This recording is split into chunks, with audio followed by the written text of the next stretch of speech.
morning, people. It is Tuesday, the 12th of November. Welcome to TDA, the day after, your favourite news platform and the home of popular culture as defined by the culture.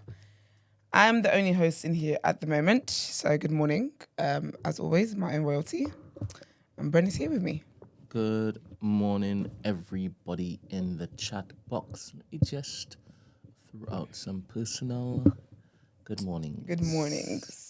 Good morning, Christy. Good morning, Gin and Gist. Good morning, Vaughn.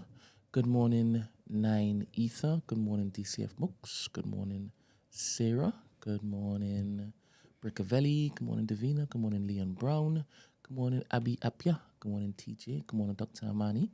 Good morning, Johannes Williams. Good morning, Yvette. Good morning, Ed. And good morning, Izzy Bambino.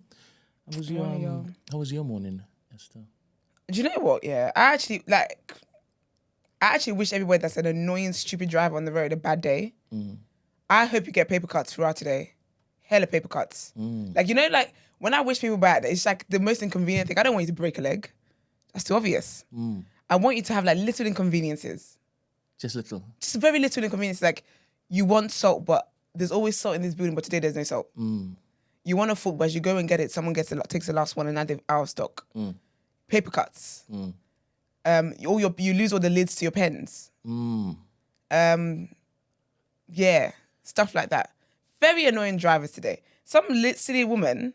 So I'm driving, right? There's two lanes. There's a bus lane and there's a normal lane. The bus lane is not active yet for the time it is. She's driving like a snail.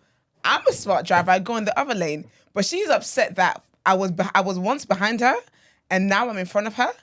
This heifer pulls up next to me, talking about what's your problem. She said, what's your problem? I put my window down. I said, sorry? She goes, what's your problem? You cut me. I said, girl, shut up. I was like, just shut up. And I put my window back up. And then, obviously, she's still annoyed, but that's a you problem. Then she's flashing me. And I put my window down and I stuck my window finger out at her. And I just thought, this is how the devil is on the road. Because I was just about to listen to a sermon. Great sermon. I'm going to put in my story, that's the point. Great sermon by Charles Stanley. And here the devil is tempting me. And then I was on this road. This time we started at 8:02. Because I was on this road for 10 minutes because there was a learner in front of me. And I was like, oh my gosh. Okay. Everyone should be allowed on the roads. Okay. So this woman, I hope she had a bad day as well, that woman. A Caucasian woman? She's a black woman. I looked at her like, and I usually stand for people like you, but you're a twat. You need to move. To about, what's your problem? You cut me off. I said, what? It would have been so amazing if she walked down the window and she's like, oh, Esther? I don't care about Esther. Fuck you, bitch. I don't care. I don't care what the hell you got to say to me. Thanks for watching the show, but you're a twat. Oh my When you're not watching the show. So very annoying person. Anyway, that's what my morning was. I wonder if it is I have escaped finding out if it is I am a road rager. Everyone is. Serious. I think like I'm because people are so annoying. It can't help but like, because it's not necessarily rage. It's just like, I guess it's called road rage if you react to anything on the road. But sometimes you're actually, I was validating things I was reacting to this morning. Because how dare you be driving slow, but there's two lanes available. So no one that ever meets you on the road can ever go past you. That's what you're trying to say to me, Queen of Sheba. No one can ever go past you. Girl, bye. Like, bye. And then the learner, I was just like if it's a 20 road and I'm on like 12, 13, that's a problem. That means you're not on 20.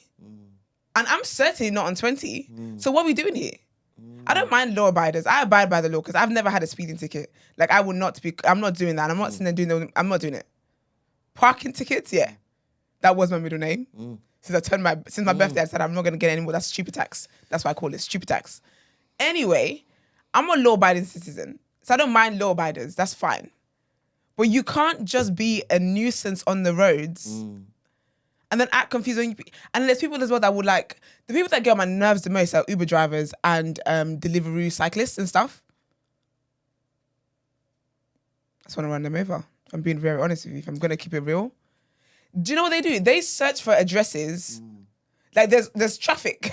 Like there's many cars behind them, but they slowed down at like 5-8 miles per hour whilst they're searching for where they're going.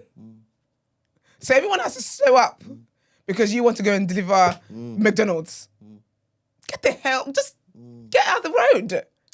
Do you think some people need to basically kind of vent in the morning just to kind of wake up? Some people do, maybe. Not me though. Because I'd be up. I speak to the Lord first in the morning. If I didn't speak to the Lord this morning, my hormones are killing me. So fair.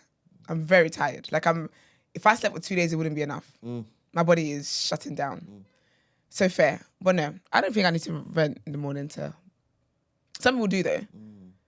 But annoying things happen. Like the devil lives on the roads. The devil, that's where he can get his most work in. That's where he can get his most clients. On the roads, for sure. Like if the devil told me himself that he doesn't, I would call him a liar. But then again, he is the devil, so of course he's a liar. That's where he does his worst, the most bidding. He gets blamed for a lot of stuff. Yeah, especially at the hand of Nigerians, He can't be man. everywhere at once, though. Yeah, but he's got hella demons and stuff. Hella agencies. He is everywhere at once. There's people currently... You mean the spirit of the devil? Yeah, exactly. Not the actual devil. I don't think Satan himself is on the A13. I don't think he's, there with his pitchfork and whatnot. Pitchfork. But he's got his agents, but his agents act in his name. Serious? Like his agents represent his brand, and so all one. You meet one demon, you met them all, really. Well, not exactly. Some of them are stronger than others, but you get what I mean. You meet one demon, you met hella demons. They work in batches. A little bit of misinformation there. Definitely is, but no one's who wants to have who has the balls to challenge me today? That's how I'm feeling this morning. I would like someone else challenge me. How old was the babies in the car? The older woman. She's the older woman. Was it Agbaya? Spicy old? No, she said I don't even know what she really looked like. I just know she was a black woman, and she's like, "What's your problem? You cut me off." And I said, I couldn't believe the ridiculousness of what she was saying. That I said, "What?" I said, "Girl, shut up." And then she was like, "Girl, shut up." And I put my window. I just thought, I'm not doing this. Don't be silly. Have you ever 7:52 in the morning? Oh. Have you No, 6:52, sorry. Even worse. It was 6:52. Bro. It was 6:52. Actually, no, I tell a lie. It was 6:56. This was just in South. This makes sense. I was wondering, this can't be East. No, but East was East worse. Behavior. East was when I was literally down the road, that other road, that long ass road, for 10 minutes because of this learner. And I thought, oh my gosh. But I was on the phone, and it's funny because like I was one ear to the conversation, and I was really trying to keep my cool because I trusted, whatever. Interesting. And then I just thought, I had to be like, I said, no. I was like, I'm going to drive into this girl. And then he was like, I said, listen, I've been on this road for 10 minutes. 10 minutes. I tried to keep my cool, Brent, and put my best foot forward. You're so stupid. So, well, you better start seeing it now. You better know. He said, gotcha. You better know from now. All right. Listen. Let's get into these I told you the devil works in the morning, man. Tempted.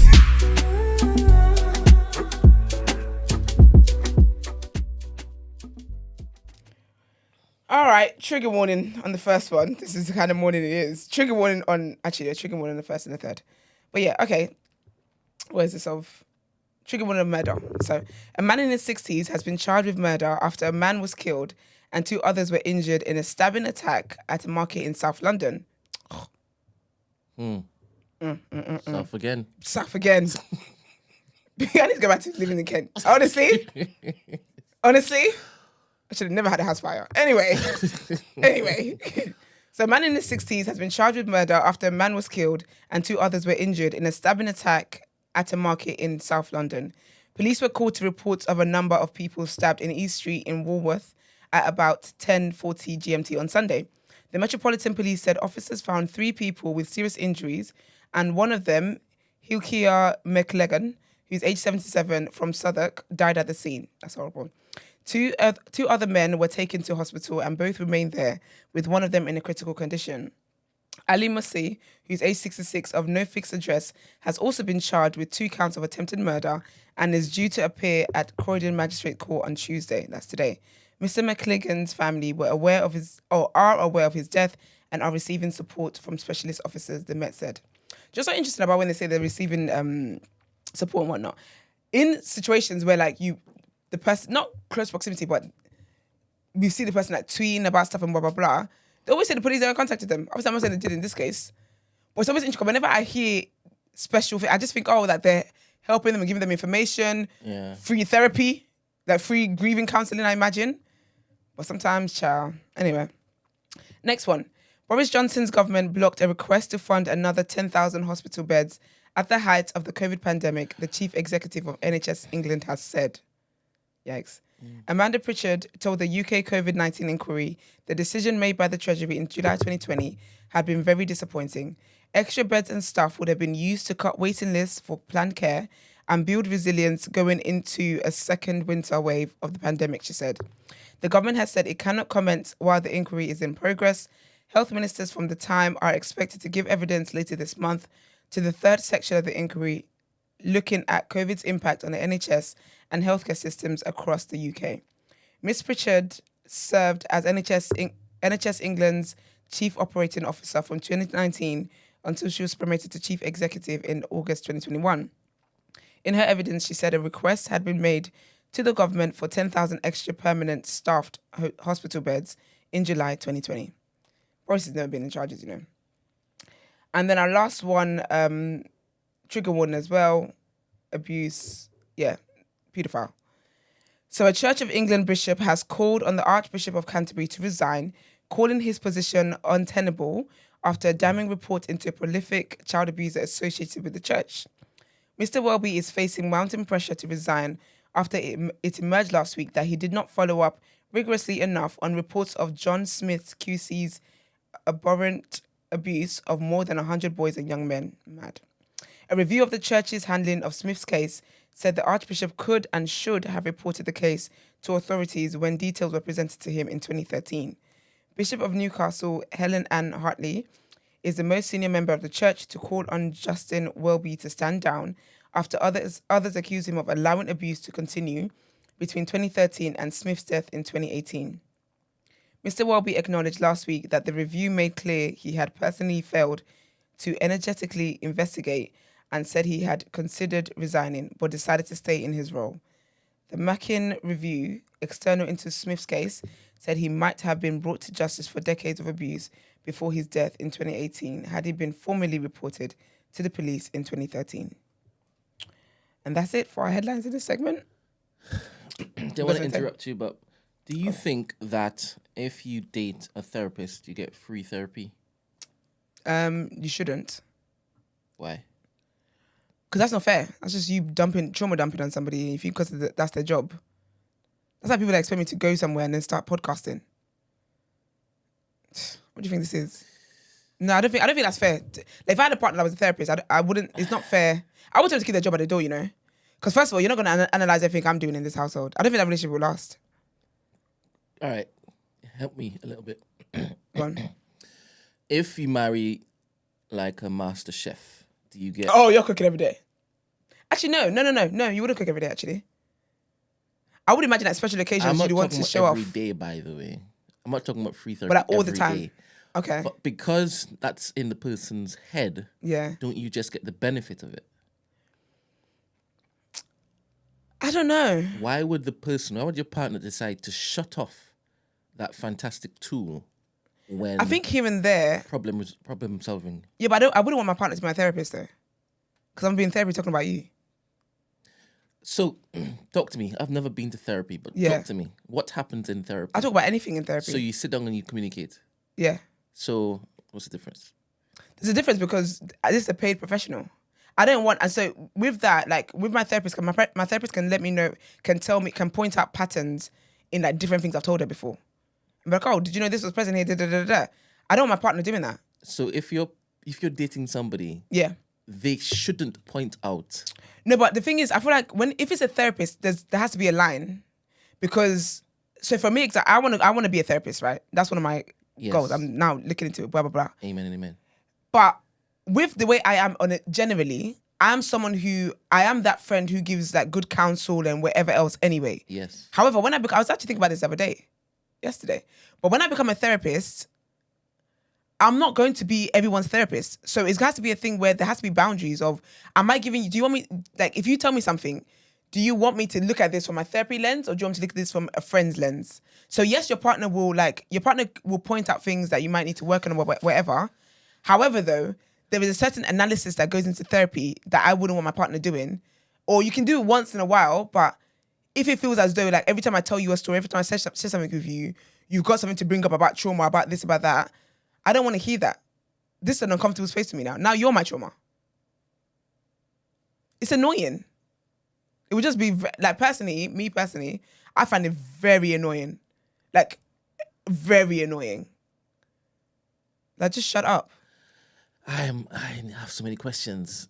I have so many questions because I'm thinking that if they've spotted something, and just provided that the person isn't hostile, when it is that you're sat opposite this person and you're talking, and you've spotted something in what this person's saying, and you just naturally ask questions because you want to find out absolutely if this person's aware of where this stems from. Yeah. Right? And then just no more talking, you ask a couple of questions and like, oh my gosh, I never thought about that. And don't you then apply the knowledge that you have in that same conversation? You say, all right, I will stop there and I will just be blind to it. But then do you have friends that like, where sometimes you talk to your friends, but when you're speaking to them, you're not speaking to them for advice. I'm just speaking to you to vent. Do I have friends like that? Or do you ever have moments like that? Where you're not vent. Well, yeah, I'm not sharing this with you to get advice. I'm just sharing it with you because I just want to just release what is in my head. Do you get me? What I mean? Just to talk at you. Just talk. Because I have stuff like that maybe. Where like there's people that I will go to for advice, but then sometimes I don't want advice. I'm just basically sharing this thing with you. There you go. Yes. Yeah. Stephen. Exactly. So it would be like that. So imagine Stephen was a therapist. But he says things in response. No, but that's fair. But the thing is, if someone is a therapist, I don't want to be your client all the time. I'm not your client. I'm your girlfriend, I'm your wife, whatever the case might be. This is a relationship. So every single thing can't be a point of analysis for you where you're trying to make this link and make that link. Because I feel like if you're speaking to your friend about something, you will know, like, wanting to know context is different to wanting to wanting to analyze the situation. I don't always want to have conversations where everything's been analyzed. And I feel like that's what happens with therapy. All right. I think I understand what you're saying, definitely, right? And that might be a severe case where they're unpacking a whole set of trauma, this and X, and it might be unsafe even trusting your partner with this information, right? Mm-hmm. Because they might be affected by it, or they might not judge you but perceive you differently. And then, I don't know, right? But I'm just talking about just a light one, right? What's a light one though? If the person who's your partner, right, comes to you and doesn't have all this trauma, right? Yeah. And it's just slight, self-awareness, like sprinkles. Nothing serious. Nothing crazy, yeah. They're just unaware. Yeah. Do you understand? And they come to you and they say, I'm having trouble at work with a couple of people, and I seem to be reacting to them in a particular way. Yeah. And I don't know why. Yeah. Can you help me, please? Are you gonna be like, no? No, I wouldn't be like, no, but then you have to book me. If you want a therapy session, you're paying for a therapy session. All right, cool. But the thing is, if it's a conversation that you can, if you can have that same conversation with your partner who's not a therapist, and you can ask them for advice, then that's fine. That's not therapy. But if because someone is a therapist, you want to get free therapy, you pay for it. So it's a payment thing for you. It's not payment thing, but I think you're abused. I'm working people work, and then at some point they leave their job, wherever they leave their job, whether it's their home office, whatever the case is, and they get to tune out. And I feel like just because someone's a therapist and therapy involves constant conversation. All right. It doesn't mean that they should forever be working. That's not fair. Okay, all right. So that's why I mentioned the master chef. I Yeah. can go on to a counselor instead. Yeah. Or a youth worker, right? Yeah. There are other professions Yeah. that still have this element of time and mind Yeah. bandwidth basically supplied, Yeah. right? Or offered. And that could be taxing as well. Yeah. Right? I don't know. I feel the same for the same people though. For that, I feel the same for those people as well though. Shouldn't people give their brethrens, or shouldn't they decide who they want to charge or not want to charge? What do you mean challenge? Charge. Or charge? No, but you can though. But I think for me though, this is how I am. This is how I operate. If you have a job that, if you do a particular job that isn't just confined to an office, for example. So you're a chef, you're a youth worker, you're a therapist, you're a counselor. What other jobs are like, a job like that? You're a bartender, so we're having drinks and, Teacher. games night. No, forget teachers. Games night, because they're in school. Unless I want to ask you to help my child with the Outside homework. school. Yes, but the thing is, jobs that can be done outside of the spaces where they're typically done at, Yeah. I personally am mindful of not taking advantage of the fact that this is your job. No. I know you're triggered by the word advantage. Hold your breath. No, I'm not. Just But I hear what wait a you're minute. saying. I don't disagree. Yes, but the thing is, forget the charging part of it. Yeah. If I had a friend who's a therapist and I need advice, Yeah. I would make it known that just so you know, Yes. this is me speaking to you as a friend. That you don't have 100%. to activate your therapy if you don't want to. But 100%. if you feel like it's necessary, then fair enough. But Yes. I'm just mindful of the fact that these people typically in some jobs they don't get the privilege Yeah. of doing a 9 to 5. Yeah. They don't get to check out. Yeah. Do you get what I mean? Or just leave it behind or whatever. Yeah. So I personally don't believe in taking advantage of that. I'm thinking because I'm your friend, I'm your mum, I'm your sister, I'm your da-da-da-da. Question. 100%. 100%. Because of you're placing yourself in this and you don't want to take advantage of people that hear all of that. Now, have you basically given people counsel before? Yeah, I do all the time. Have you taken all the time, right? Yeah. Do you charge them? No. Because it's not your profession.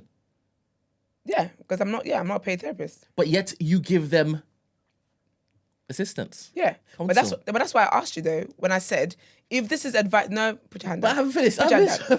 If you shouldn't have paused that long.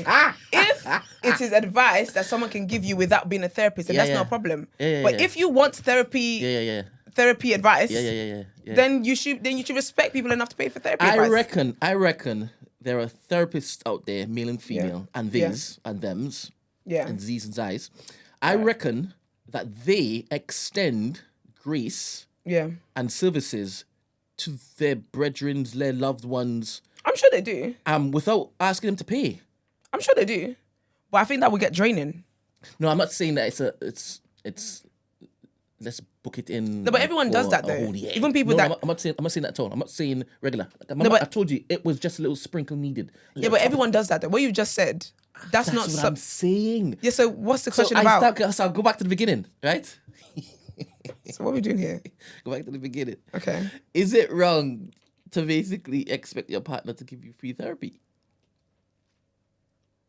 I would say yes. Getting the benefits, especially if it is that you're, sucking breasts, cooking. You know what? If y'all can see how cute Esther looks today, y'all will be like, wow, Esther. She's all coordinated, man. All I am coordinated. actually, funny enough. Very coordinated. Of all the things I'm doing today, getting free therapy for sucking breasts is not what I'm on. That's just not what I'm on. But I do feel for people like that though. Because imagine if I was married to a chef, for example. Imagine having, you run a restaurant or whatever the case is and you come home, we've got family, but people are just expecting you to cook and whatever else. So if it's something I truly enjoy, then that's fine. But sometimes, you just say you've had a long ass week. Like a long week. And then people are just expecting you, because they come to your house on a Sunday, to cook after I've had a long week and I've got a long week ahead of me. I'll just ask him or Get her. a takeaway, man. Or they or them, or thee or thy. I'll stop all of this. I'll ask them to just bring food home, innit? But that's what I'm saying. But I think sometimes people, obviously, depending on who you are, you might feel bad. But that's why I wouldn't ask. Because like there's just certain things I wouldn't like my for example, my brother and my sister are personal trainers. So when it is I ask them to train me, I ask them to like write me a plan, or like I'm mindful that they've had long days of doing this, and this is like their work that they do is repetitive or whatever. So there's a way that I ask, and I don't ask with like pressure of, can we do this every single week and do you get what I mean? Because again, you just got to be mindful of these things. People are tired. Has your sister ever trained you? Yeah. You pay her? No. Because she would refuse to. Yeah, she didn't want me to. This is what I'm saying. And my brother didn't either. But then if, for example, I'm trying to book in slots of like, my sister trained me like, I think twice a week. But say, for example, it's like 5 days a week or 4 days a week and do this and do that. Oh, you're taking the piss, bro. Yeah, I would offer to pay my You have babes. to. I would offer, but I don't think You're I'm hoping to say expecting no. them. All right, cool. I didn't expect that. Yeah. I'll be like, oh, sorry. Instead of your invoice. Sorry. Yeah. That's ridiculous. Oh, man, because I guess I'll be projecting what I'll be doing in that scenario, and I wouldn't be charging. But that's the thing, because the reality is I wouldn't mind charging people like stuff. Do you know what I mean? Like, I wouldn't mind, yeah. Like, there's things I don't mind doing anyway. But I just think that if it's something that's repetitive over a period of time, I just personally, I will feel bad. I feel bad taking from people in that manner. Yeah. Using up their time and whatever else, Yeah, and there's nothing in here for you. Yeah, yeah. At least lunch, damn. Yeah. Do you find it weird when you jump, hop, and skip to respect others' professions, but when it comes to People don't respect it. certain people and your time, they don't? Yeah, I hate when people don't respect my time. You're here doing the most, looking to be respectful. And then when it flips around, the same people, by the way, not different people, the same people, they're now just expecting. Or do you know what I hate when people ask me for a favor as well, and it takes out my time. Anything that takes out my time, and then I meet my end of it and you don't. I just think what we doing Just here. make that mental note, For what? as in next time. Oh, for next It's time. the first and last time. But that's the thing, though. It isn't, though, because I will end up showing up for you annoyingly. You do it again. But then sometimes I'm just like, okay, but I have a limit though. Yeah, yeah, At some point, my grace will run out. yeah. I'm not perfect yet. Jesus said, when I die, that's when it happens. Yeah, So I heard unfortunately about for this you, morning. Huh? You said you're not perfect. I said I heard about this morning. That's good. You replied too quickly with that part. But I just, yeah, after a while, it's just like, because, yeah, I'm currently dealing with something like that, and I'm just like, Yeah, the patience, I've got this much patience left. yeah, yeah, yeah. It's hardly anything there. I reckon, right? Just to say, I just downloaded a therapy bag in my head. I'll be handing out therapy all the time because I think it's a superpower, right? Being able to enter people's minds. After your and then- fifth year in the profession, and yeah. then And you give people the kinda same stupid manipulate advice it. every time. I manipulate it, right? So that they come up better. Like I'm a top-notch mind mechanic. So I'll be just, here you go. It's like, yo, Jesus just goes, boom, you're in, boom, you're in. If they touch the hem of your notebook. At some point, it's going to become a thing where I want my ego stroked, right? You come in here, nobody's been able to basically crack you before. I'll be like, bet. All right, sit down. But that's the thing, that you can't use therapy for your, you're using therapy for evil. Is it really evil It is. if they're going It out is. better than they came in? It is. You can't manipulate in therapy. That's just so There's crazy. no way therapists get off on having unsuccessful sessions. Like, why do they exist? Don't they There's get some like, people- yeah, I did well today. I don't know about that. I don't know. I mean, I'm not in the profession yet, so I don't know what it looks like, what the judgment board looks like. Because there's some people that are in therapy, I don't know what you're paying for. Wait a minute. Expand on that. What are you talking about? Some people are in therapy and you are not a better person. You're in the same, like, and that's not obviously, that doesn't necessarily mean the therapist is bad because they might not be taking therapist advice or whatever it is, but some people are in therapy and just stop. Just stop. It's not doing anything for you. This is not the way for you to go. Do therapists give advice? It depends what kind of I guess it depends what kind of therapist you have. If you ask them. Serious? Lead Yeah. me, baby. Okay. It depends what kind of therapists you have and stuff like that. But yeah. But yeah, some people I've always found them fascinating because in my head they have like a step up, like they have an advantage coming into any conversation, and not like a challenge or anything, but Yeah. I'm thinking their mind operates in a complete different way. Like if you walk into a room and somebody's able to see you naked, like they have some sort of Yeah, you're in a power vulnerable over you. position. You Yeah, understand? it is a position of vulnerability. It's like you gotta have the right therapist, man. Therapist can't be an egg. Is it that they're just remembering things they read Your and therapist, just sharing it with you? as in the advice they give you, or like the conversation they have with So you. everything that they've learned is because they just read it, right? And they've decided this is what I take out for this conversation. What I've just heard, this is what I say because that's what I read. But I feel like therapy is meant to like help guide you to be a better person or to heal whatever trauma it is. So there are, for like trauma and stuff like that, there's ways to obviously handle it. But yeah, some of it can be some of the things that they've read. But also like over time, people they've worked with, I think also as well, like they learn things from you as a client. Because if I come in here and like there's difference, I tell you, for example, 5 different relationships. When all 5 relationships is a common thing, you don't need to go in a book to know that here, girl, you keep making the wrong decision. Is it really to be a better person or is it to really know yourself better? But to know yourself better, to be a better person. That's 2 different things. To be a better version of yourself, I should say then. A more optimal version of yourself. But that could be a case where I've gone in as a serial killer and I want to fine tune my processes, right? So I go in and she tunes me up, right? I'm assuming it's a woman, right? I don't know if it's like a listen to a man too tough telling me that this is what I should be doing, right? Do you know what I realize the problem is? The problem is you don't have to drive here. That's the problem. That's honestly the problem. If you had to drive here, yeah, this is not the way. Like, what? What? How is that the example you draw for? Because in my mind, they're giving understanding to why you do things. Yeah, how but you it's not react, how you behave. It's right? not to enable you to be a better, to I be don't more know careful. I don't know. Serial killer. I don't know if they then like impute like morality and ethics into the mix. They do though, because they have to tell you that. Do you think how that person feels? If you're if you're a crazy person, well, say you're a killer, and you come in there, they have to ask you, do you consider how the other person might feel? Because then they know who they're dealing with. Because if you're void of all emotion and void of empathy and stuff like that, then they know that, okay, this is not an avenue that's going to make you rethink these things. Especially because the thing is, if you're in therapy and you're proud of being a serial killer, that's different. You just want a friend to chat to. You just want a buddy. You want a pen pal. But if you're in therapy as a serial killer, you're like, I don't want to kill people no more. They have to appeal to, they try and appeal to the moral, human, something side of you to try and break this cycle. And say, okay, let's set a challenge this week. Let's set you challenges as well, if necessary.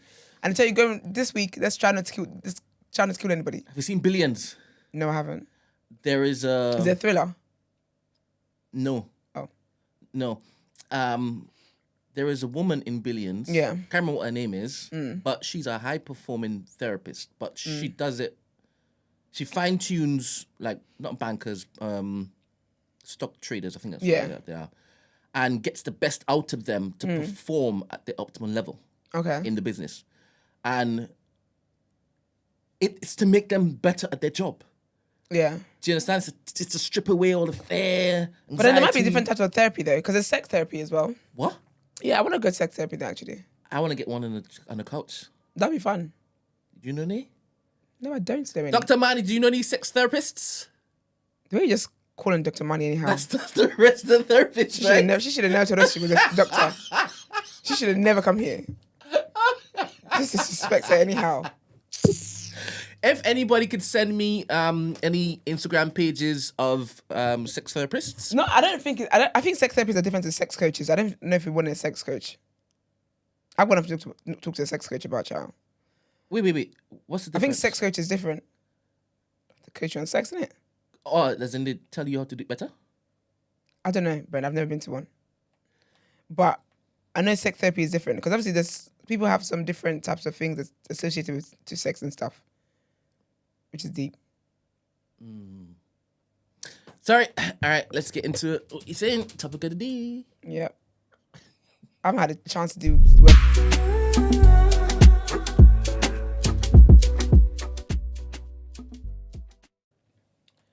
All right. So today's word, no, what's this? What you saying is kindly by Ed. Big up Ed. Should we find out what it is first? Let's find out. It's called the title. I don't know if it was him or Iman that did this, but Trailblazer or Sellout. Is Beyonce breaking barriers or breaking tradition? So basically, Ed said, this is what it says. Ed said, Beyonce just got 11 Grammy nominations for Cowboy Carter. Did she? Wow. She's gonna end up having like 50 before she's flipping 50. Okay, so Beyonce just got 11 Grammy nominations for Cowboy Carter. For anyone who knows, this is her country album, which is officially the most nominated album by a female artist in the Grammys history. But everything I see on socials, particularly from black people, is responding to this by saying how bad or / overhyped the album is and how they still don't like that she jumped in the country lane. So long story short, my question is, why are we not celebrating that Beyonce is breaking these genre barriers? Do we just see it as selling out? Then it's got some additional questions. Do you see someone, so what should Beyonce be making as a black person? Because black people make country, and I think that's the interesting thing about black people sometimes, is that black people assume that everyone, you know how people always say the whole stereotype about the hood?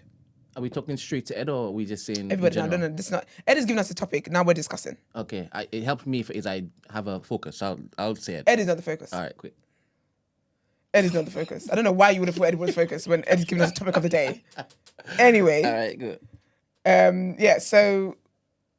With black people sometimes, you see how like there's always these stereotypes about black people, Yep. black music, black culture, the way black people behave, black mannerisms and whatever.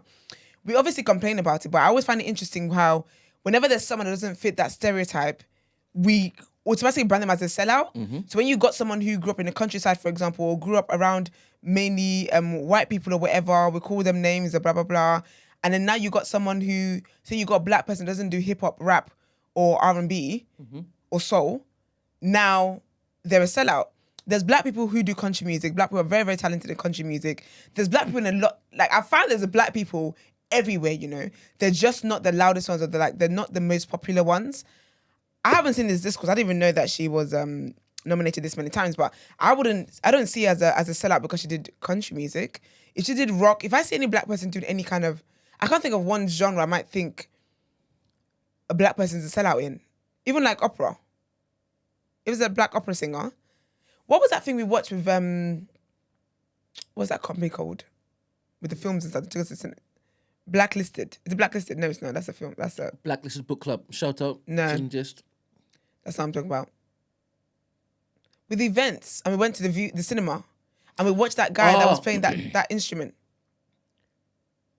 You're talking about the fantastic... What are they... Sorry. Yo. Well, they stopped inviting us to stuff. See, Manuel's brethren. It is. This is really annoying. And I always get... Anyway, right? mailings. But remember that we watched the film. What's it called? I wish I remember the guy's name. The film we watched. Yeah, there was a film we watched, and basically it was about a guy. Wasn't it based on a true story or something? Do you remember the film? Kickback. Shout out. Big up the Kickback. So while you're on the page, sorry, can you see if you can find what that film is? The one that had that black guy. And he was very talented in that instrument. And the white people were trying to get rid of him because white people were typically the ones that did it. But he was crazy talented. Do you remember what film I'm talking about? Yeah. It was time ago. And they have a lot of events. So I'll be They scrolling. do have a lot of events. Successful events, by the way. Absolutely. I'll just be scrolling forever. Yeah, you will be. But I know what you're Never talking mind. about. I think it was like the channeling or something like that. The channeling songs like a horror. Okay. Anyway, that film, right? But basically, there's a lot of black people that do a lot of things that are not the quote-unquote norm. Because even these norms is just really in your circle.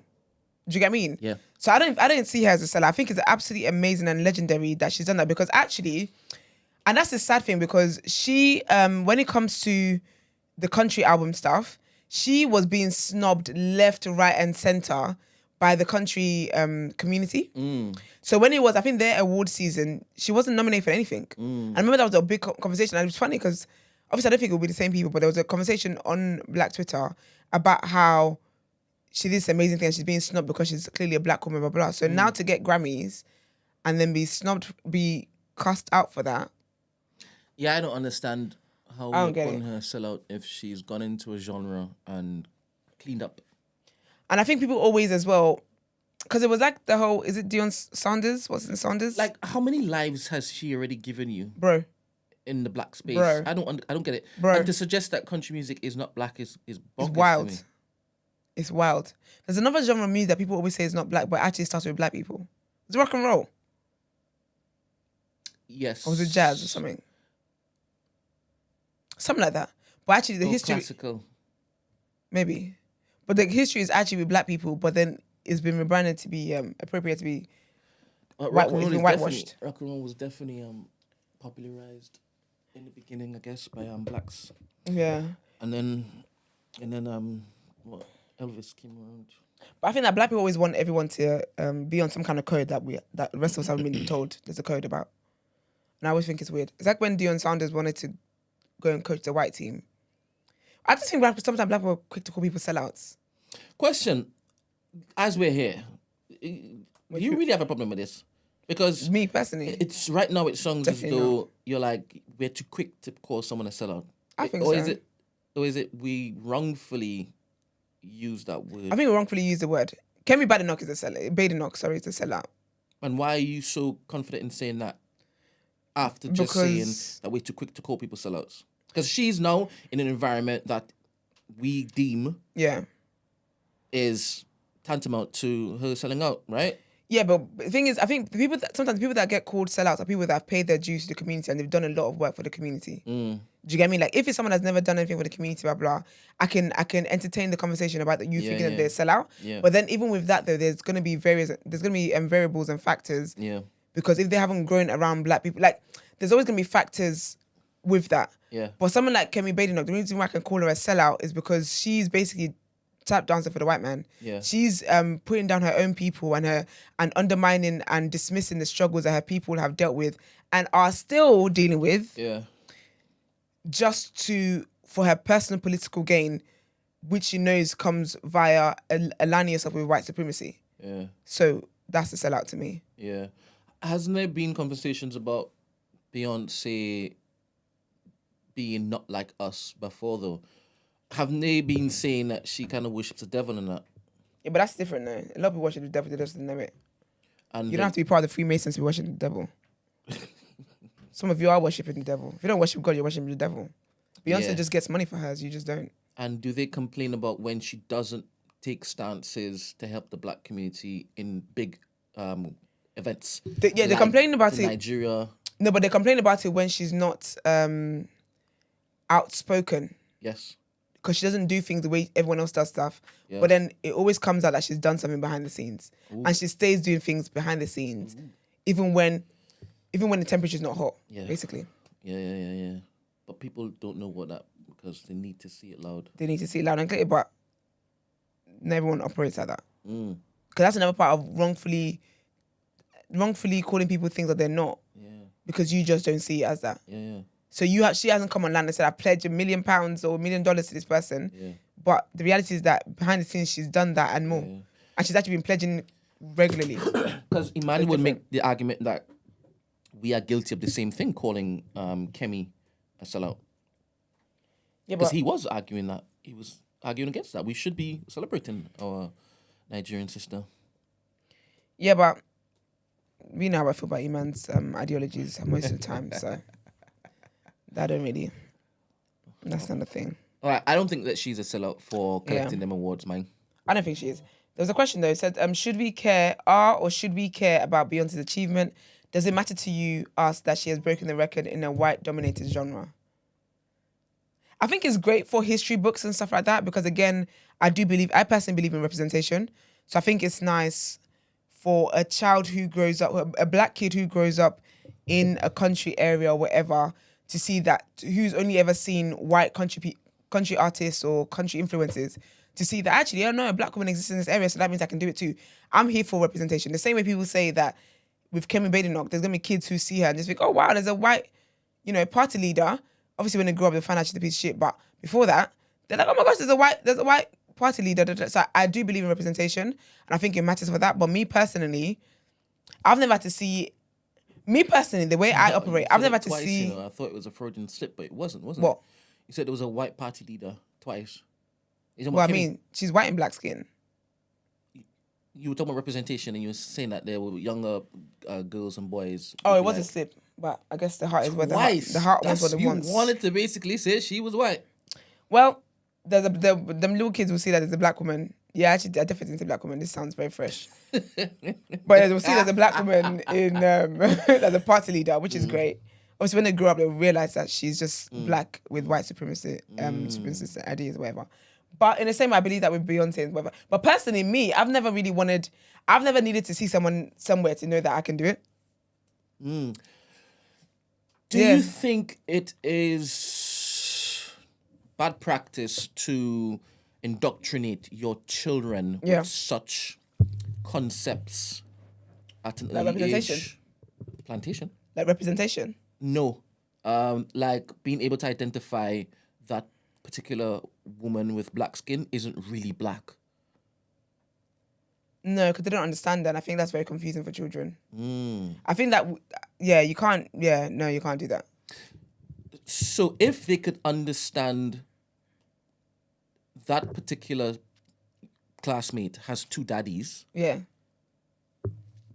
at a young age, why can't they understand that? Is it too complex? I think it's too complex. And I think that with that, because at that age, kids don't know how babies are born and stuff.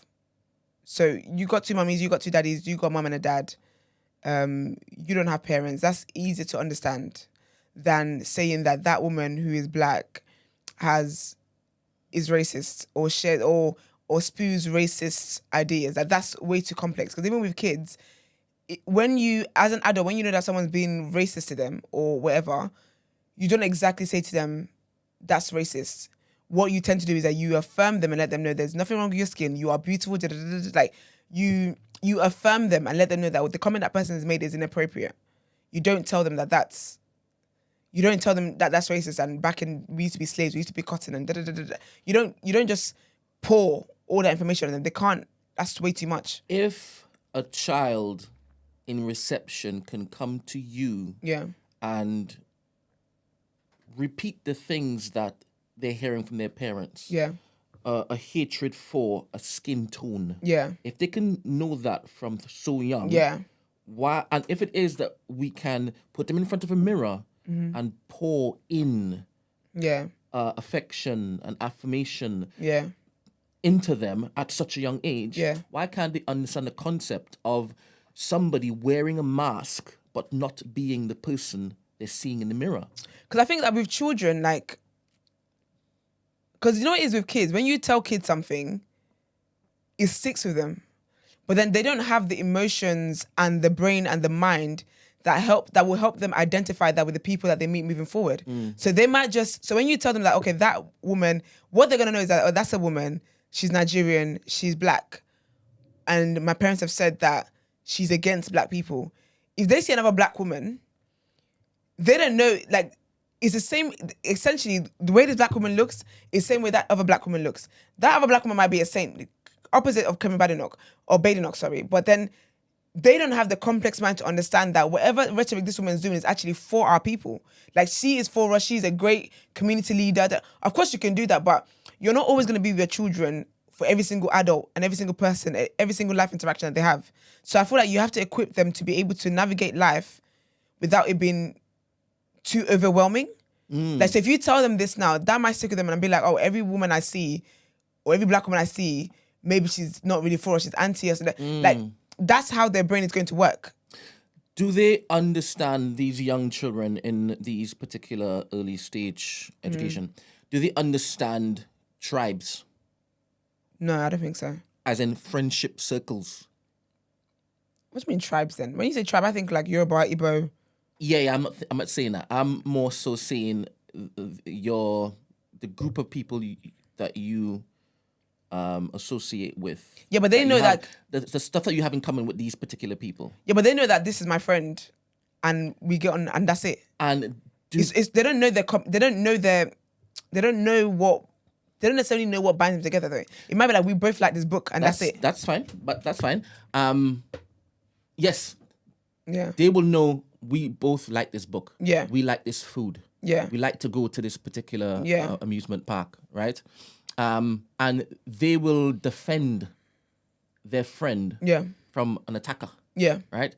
So in my mind, the concept of tribe can be seen in their interactions, Yeah. right? So why can't the concept of this group of characteristics that can be found in this particular group of people, if you see one person within the group not abiding by this understanding, Yeah. then not to shun them, but don't let them back in. Yeah. Be aware of them. But even with that though, the thing is of seeing one person that's not abiding by this thing is complex. There are many nuances there that a kid will not understand. Because even look at Kemi Badenoch, as a community, we're not all on code on it. There's people who say, yeah, she's this, but she's also the first black woman to do it. Like, no, everyone is not on code. So I teach my kid this, you teach your child and that's why even like that's why even when it comes to like racism and parents who are racist and then pass that racism onto their children, that's why they do their kids a crazy disservice, because that child doesn't understand why it is that you have the gripes that you have. They just repeat what it is that you said. So, but then kids like that, for example, if a kid in class makes a racist joke, or says that, I don't like her because she's black, and the teacher sits them down and says that's bad, that child, whilst they're away from their parent, is going to abide with the code of this classroom, which is that we don't hate people. Yes. But then when they get back home and they're hearing the parents again, they do that again. Kids are very, very impressionable. Yes. So I feel like until a child is at an age where they are able to understand the complexities when it comes to racism, when it comes to white supremacy, I don't think it's a concept to introduce them to. I just think it's way too complicated for that. But I also believe that kids should live very innocent life. I think stuff like that is what robs children of their childhood. Racism is a too dense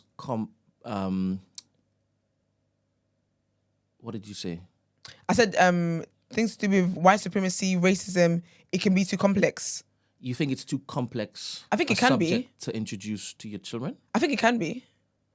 It depends how deep you're going. If you're going to the depth of, if you're going to tell your children that if a white person says something like this to you, if you're going to introduce them to different races, and let them know that everyone is equal, If someone says something about your blacks and blah blah blah, they're racist, and report it to your teacher, blah blah blah, that's fine. That's not complicated to understand.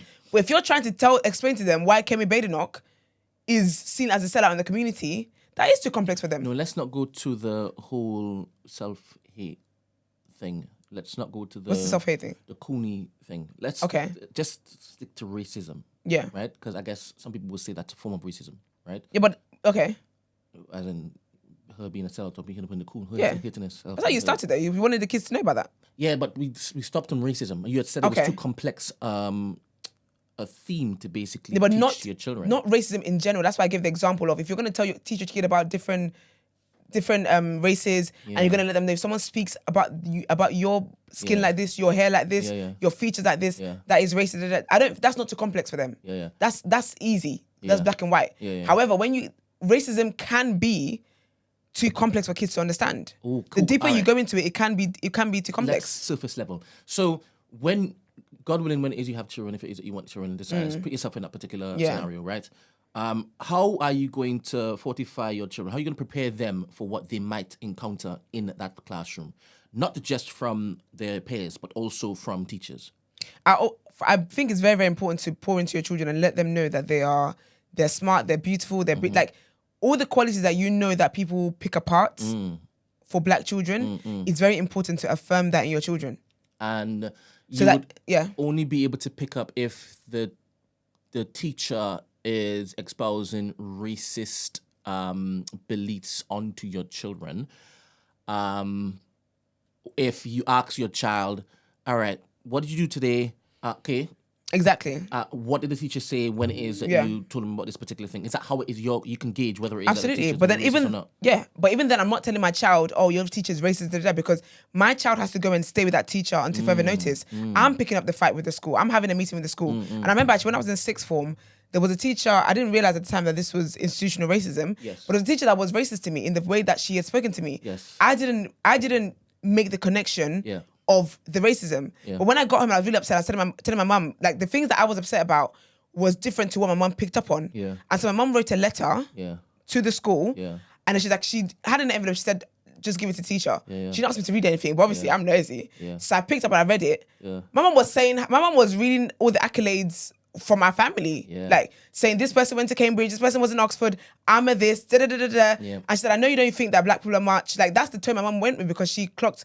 My mum was like, I know you believe that black people should be on plantation picking sugar. Yeah. But da da da da da da da da. And like, because that was, my mum was able to see way beyond what I could see. That was what was happening to me was too complex for me to have clocked that was that. For me at the time, racism looks like someone called me a monkey. Racism looks like someone called me a nigger. Do you know what I mean? That's what it looked like to me. Yeah. And even though I studied sociology, the racism, what the teacher did was racist, but it wasn't that clear to me. Yeah. And so my mum knows that I have to stay in this school until I go off to uni. Yeah. So it was then a fight that she took up with the school where she said, okay, give them this letter, blah, blah, blah. And I remember that the teacher had obviously called my mum and was like, oh, that wasn't my intention, blah, blah, blah, blah, blah. And then called me to a meeting and said, I'm sorry if I made you feel this way and da, da, da, da. And it was even to do with like my uni applications. And I tell you, within like a week, my application was sent off to the uni and whatever. Do you get me? So sometimes as a parent, because you have more life experiences, you're able to see things that your children can't see. But then personally, I don't think it's the way I would raise my children. It's a fight that I'm going to fight on their behalf. It's not for my child to fight that fight. And if I find that I'm fighting and say the school is dismissive of it, then what I'm going to do is I'm going to take my child out of that unsafe environment. Then, if the school's not going to like take the necessary steps they need to take to address the situation, then I will take my child out of that situation. Okay. But I don't think it's fair for me to dump that on my child, knowing that my child has to still go out into the world and they may not be able to. I just think it's too difficult of an emotion for them to break down. Would you ever, thank you, would you ever sit down with your children? Yeah. And at what age to talk about racism and the differences of What it looks thought like. and ideologies and philosophies out there in the world that might affect them, that might impact them, even though they are being what you encourage them to be, just brilliant. Yeah. There are forces out there that are just going to be pushing against their desire to thrive and be successful. Yeah. Are you going to sit them down and like broach that with them at what age? There isn't a specific age for me. Yeah. Just because I feel like children mature at very different levels. Yeah. And so if I have a 6-year-old that's very mature, that is, I'm looking at Einstein in front of me. Yeah. Do you know, I need to find a black equivalent of Einstein. But anyway, Einstein was black. No, Einstein was not black. That's crazy. That's a wild way to go. To be fair, who knows? Maybe the man that gave Einstein There are bare blacks that went to Mensa that are smarter than Einstein. So word. Yeah. But like, say I'm speaking to a very, very like a baby Sheldon, like a very, very smart kid, and my kid is 6, and my kid is able to understand these things. We're having this conversation. Okay. So that for me, there isn't a specific age because I also feel like it's just about. I really believe in like having conversations with your children, and that's how you start to gauge how intelligent and how they see the world. Because when you were saying that, I just remembered. I feel like when it comes to like standing up for women and like questioning what society has always said women should do, I've always done that all my life. I just remembered how when I was younger, I would have been less than 10. I remember there was this lady who was my neighbor, and I just had this fun. She was an older woman, and just had this thing with her, and I think she was having like issues with her boyfriend or something like that, whatever it was. I think they were on the phone and I'd be listening to stuff, right? But anyway, I remember actually giving her advice and saying like, you shouldn't let a guy treat you like that.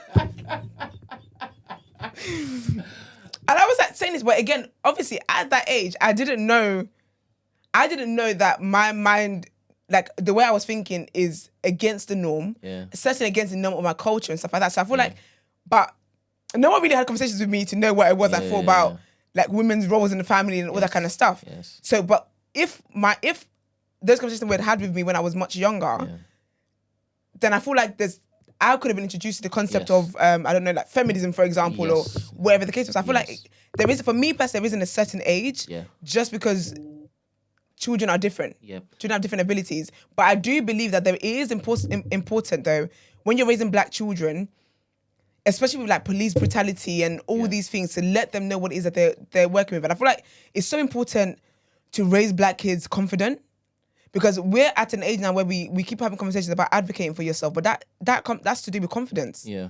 That's to do with confidence, because even when you think about, you go to the doctors and you say this is wrong with you and they're dismissing you, confidence is you saying, no, I said this is what's going on, get your notebook out and do what you need to do. So I feel like I would teach my kids that though from like inception. All right. So your 6-year-old girl, if she displays the maturity levels that you deem ready enough for that particular dense conversation, then you would approach her with it. Yeah, but even though I'm not telling them everything though. Would it be because you've seen that she needs to basically understand what this is? She may have had some experience, but she doesn't understand it because she's never experienced that before. Is it then when it is that you do it, or do you do it just regardless when it is you've clocked, you're a clever girl, let me sit down and talk to you about this particular aspect of life? I think it's about like knowing how it is that your children see life, because I feel like kids are so observant. It's ridiculous. And I think that what you said just now is harkening back to, but they are cleverer than we give them credit for. Absolutely. But in speaking to your child, you will obviously realize how clever they are and how observant they are. But even me saying that if I feel like my child is mature, I'm still not dumping everything on them. Like, how do I even say this? You're gonna give them time to be a child, be innocent. You have to, because even as an adult, I think I did this on my TikTok. I don't know if I went how deep it was, but I don't think I expressed how deep I really feel about this thing. Like, it was like a whole thing about like being a woman and whatever. I find being a woman depressing sometimes. I find that the older I get, there's a lot more awareness I know. And I think I'm realizing now that I've had a lot of awareness since when I was young. So a lot of the things I just always felt like, oh, that's just how I think. I'm realizing that like the things that I thought are brand new, I'm now starting to clock the connection. So even when I brought up this example of this woman that I was talking to when I was like 9 or something, I completely forgot that. I haven't remembered that since the moment it happened when I was a kid. Yeah. So I find the more I discover about life, the more I learn about what life is like for a woman, for a black woman, I find it heavy. I find it depressing, and sometimes I want to tap out. And it's like, and I can't even tap out, because it's like God created me this way. Yeah. And the things I want to do, the things that give me purpose and give me drive in life is around these issues. Yeah. So I can't tap out basically, but I find it draining. So I am very mindful of not pouring that into the little children around me, my cousins, my nieces, my nephews and stuff. I can't. That's such a heavy burden to have to carry, because as an adult, I'm struggling. And I've heard women who are older than me, who are like in their 50s, in their 60s, talk about this same burden. So I really believe in letting children be children. I feel like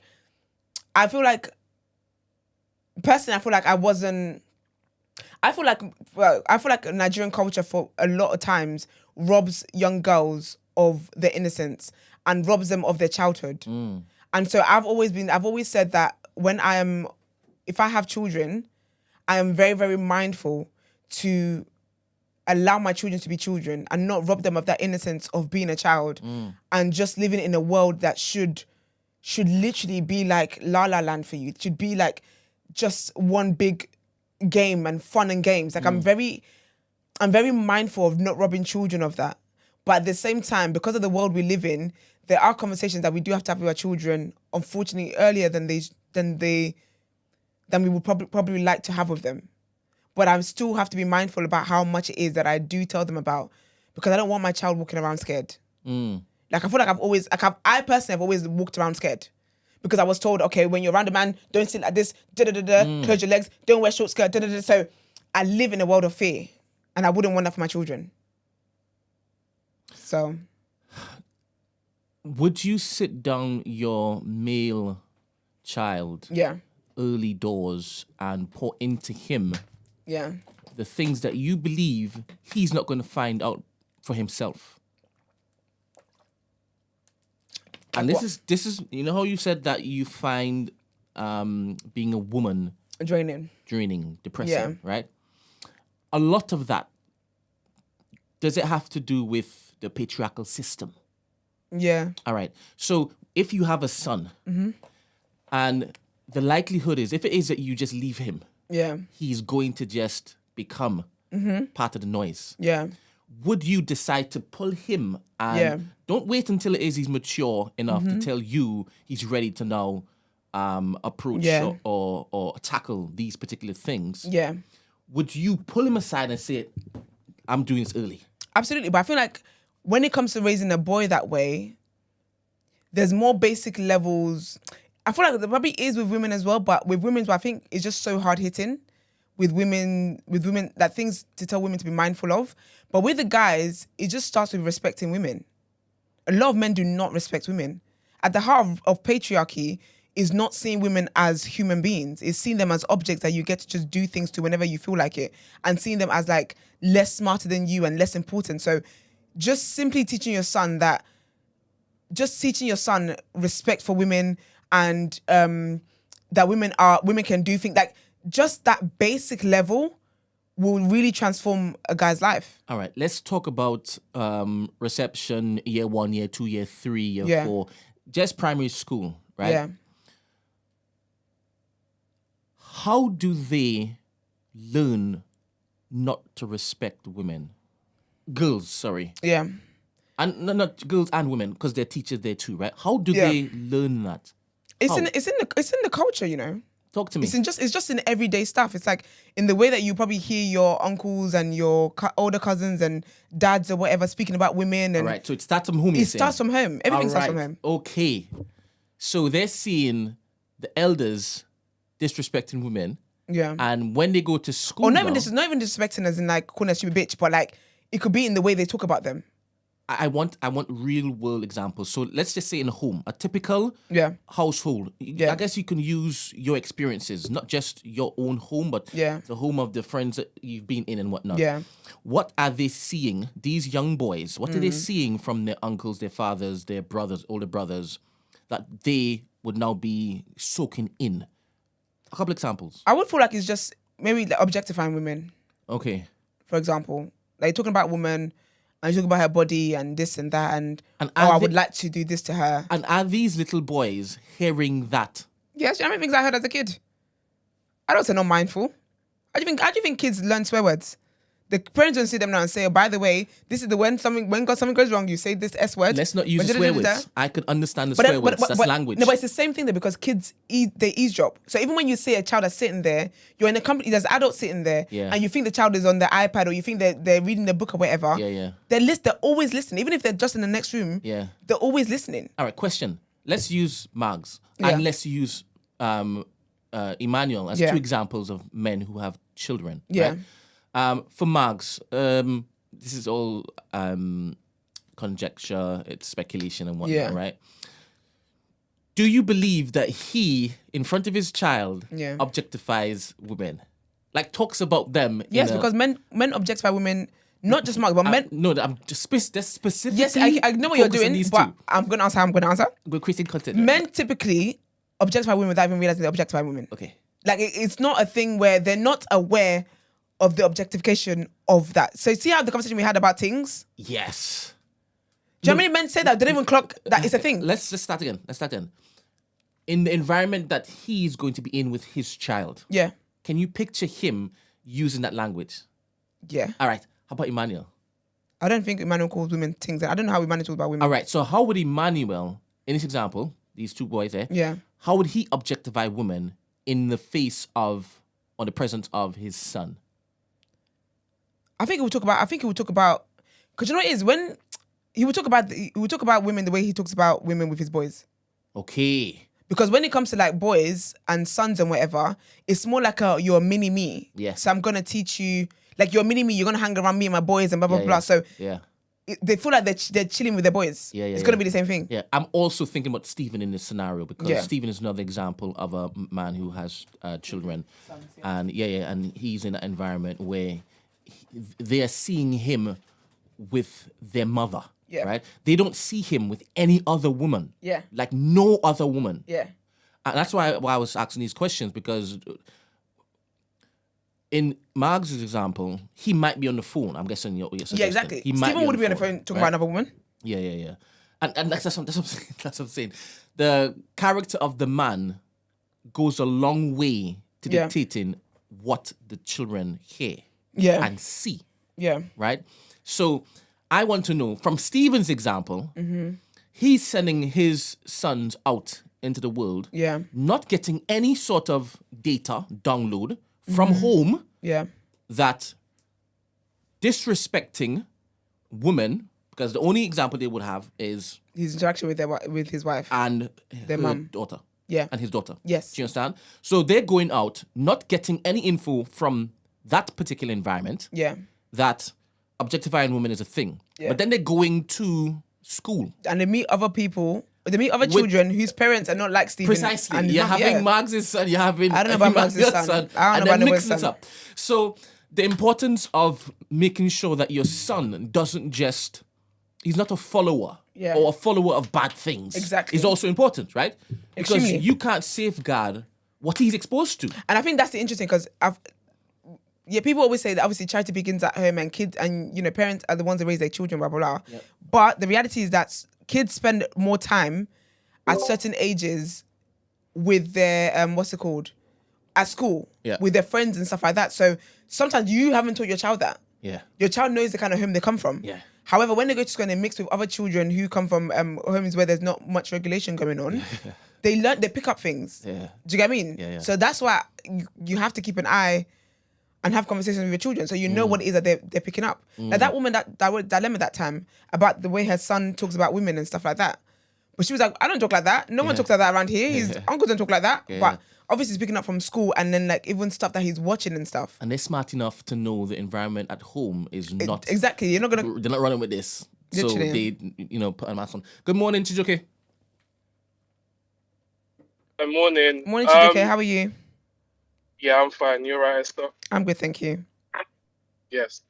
I mean, I feel like, Brent, you were kind of going to say what I was going to say in terms of it's not always necessarily what the father is saying to make the son come up with some of these ideas.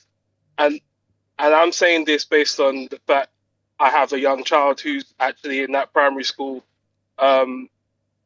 age. He also has SEN, so there's certain things that he might process a bit differently. So I'm not saying it in terms of because of that, that's the reason why he might say certain things. So, for example, he came home and was like, oh, only girls can do this and only boys can do this.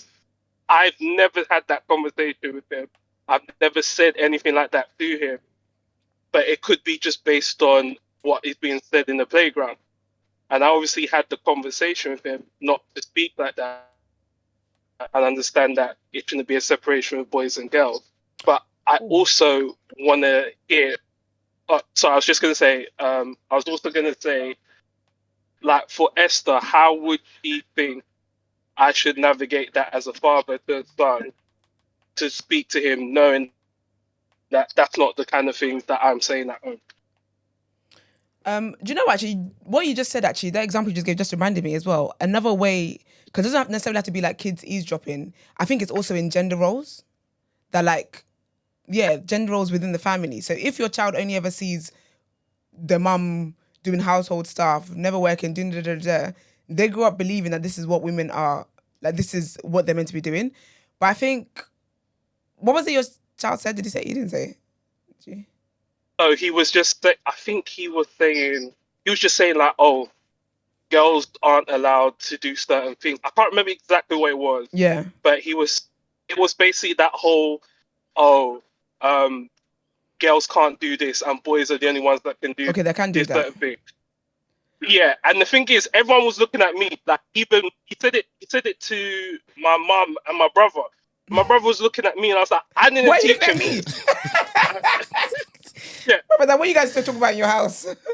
Yeah, I'm like, I'm not teaching him this. That's so funny.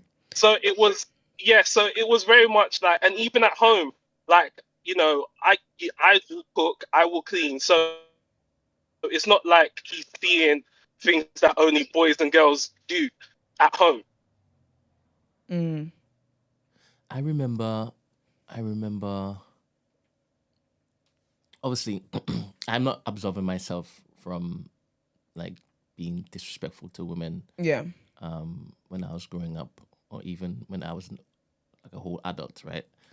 Because they were like when I was last week. Because I used to have in my head Yeah. that a lot of women are just uncivilized, like properly uncivilized, and Yeah. I kind of I put that down to the broken relationships that they experienced, and then they don't shake it off before they go to the next one. Yeah. They just bring that to the next the next stage, which is me. And I don't know if it is I separated or I saw the difference between me talking about or to a man about the nonsense I'm saying than a woman, right? But I didn't pause. I would say, you're so stupid. Like, you're so dumb. I would use words so cutting, Yeah. right? Because I saw nothing wrong with that. Yeah. And I don't know if that was because I saw that at home.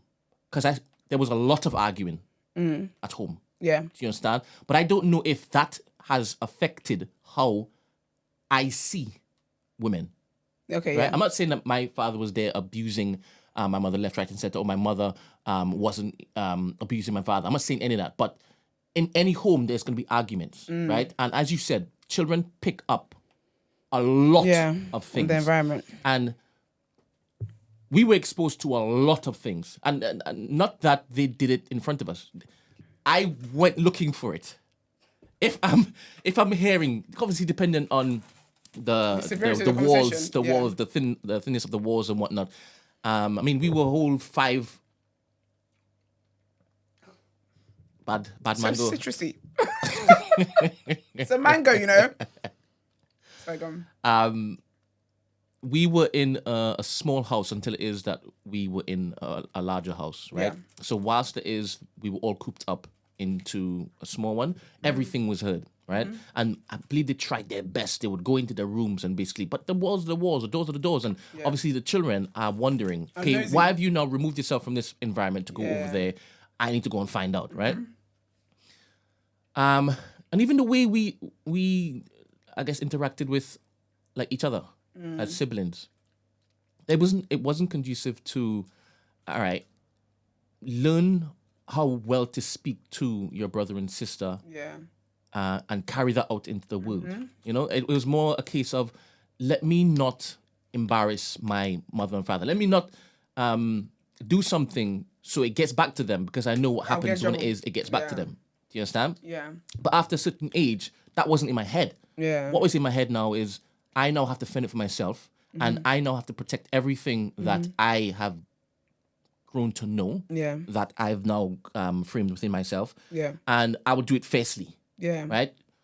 And that caused a lot of drama for me in my relationship. Like my first one, it was crazy, because obviously this person's not used to having me talk to them like they're uncivilized. Yeah. Do you understand? That was in my head. I needed to basically get this person and culture them. Yeah. You know, Project. I needed to basically to rub off all of the bad stuff that's affecting me. You know, I wasn't thinking about what I was doing to them at all. I was in the right 24/7. There was nobody could tell me that I'm in the wrong. Yeah. Because I'm from a house that has a mother and father, you know. You're I've gone to perfect. church, you know. But Alas. I was so mad. That was so mad. Like, That's what's really, interesting. really It's mad. just it's very interesting. Like when you get to know how it is that people grew up and like their ideologies and stuff. But sorry, to answer Chijok, is Chijok still there? Yeah, he's there. You know, like what you asked about your son, yeah, like what you could do.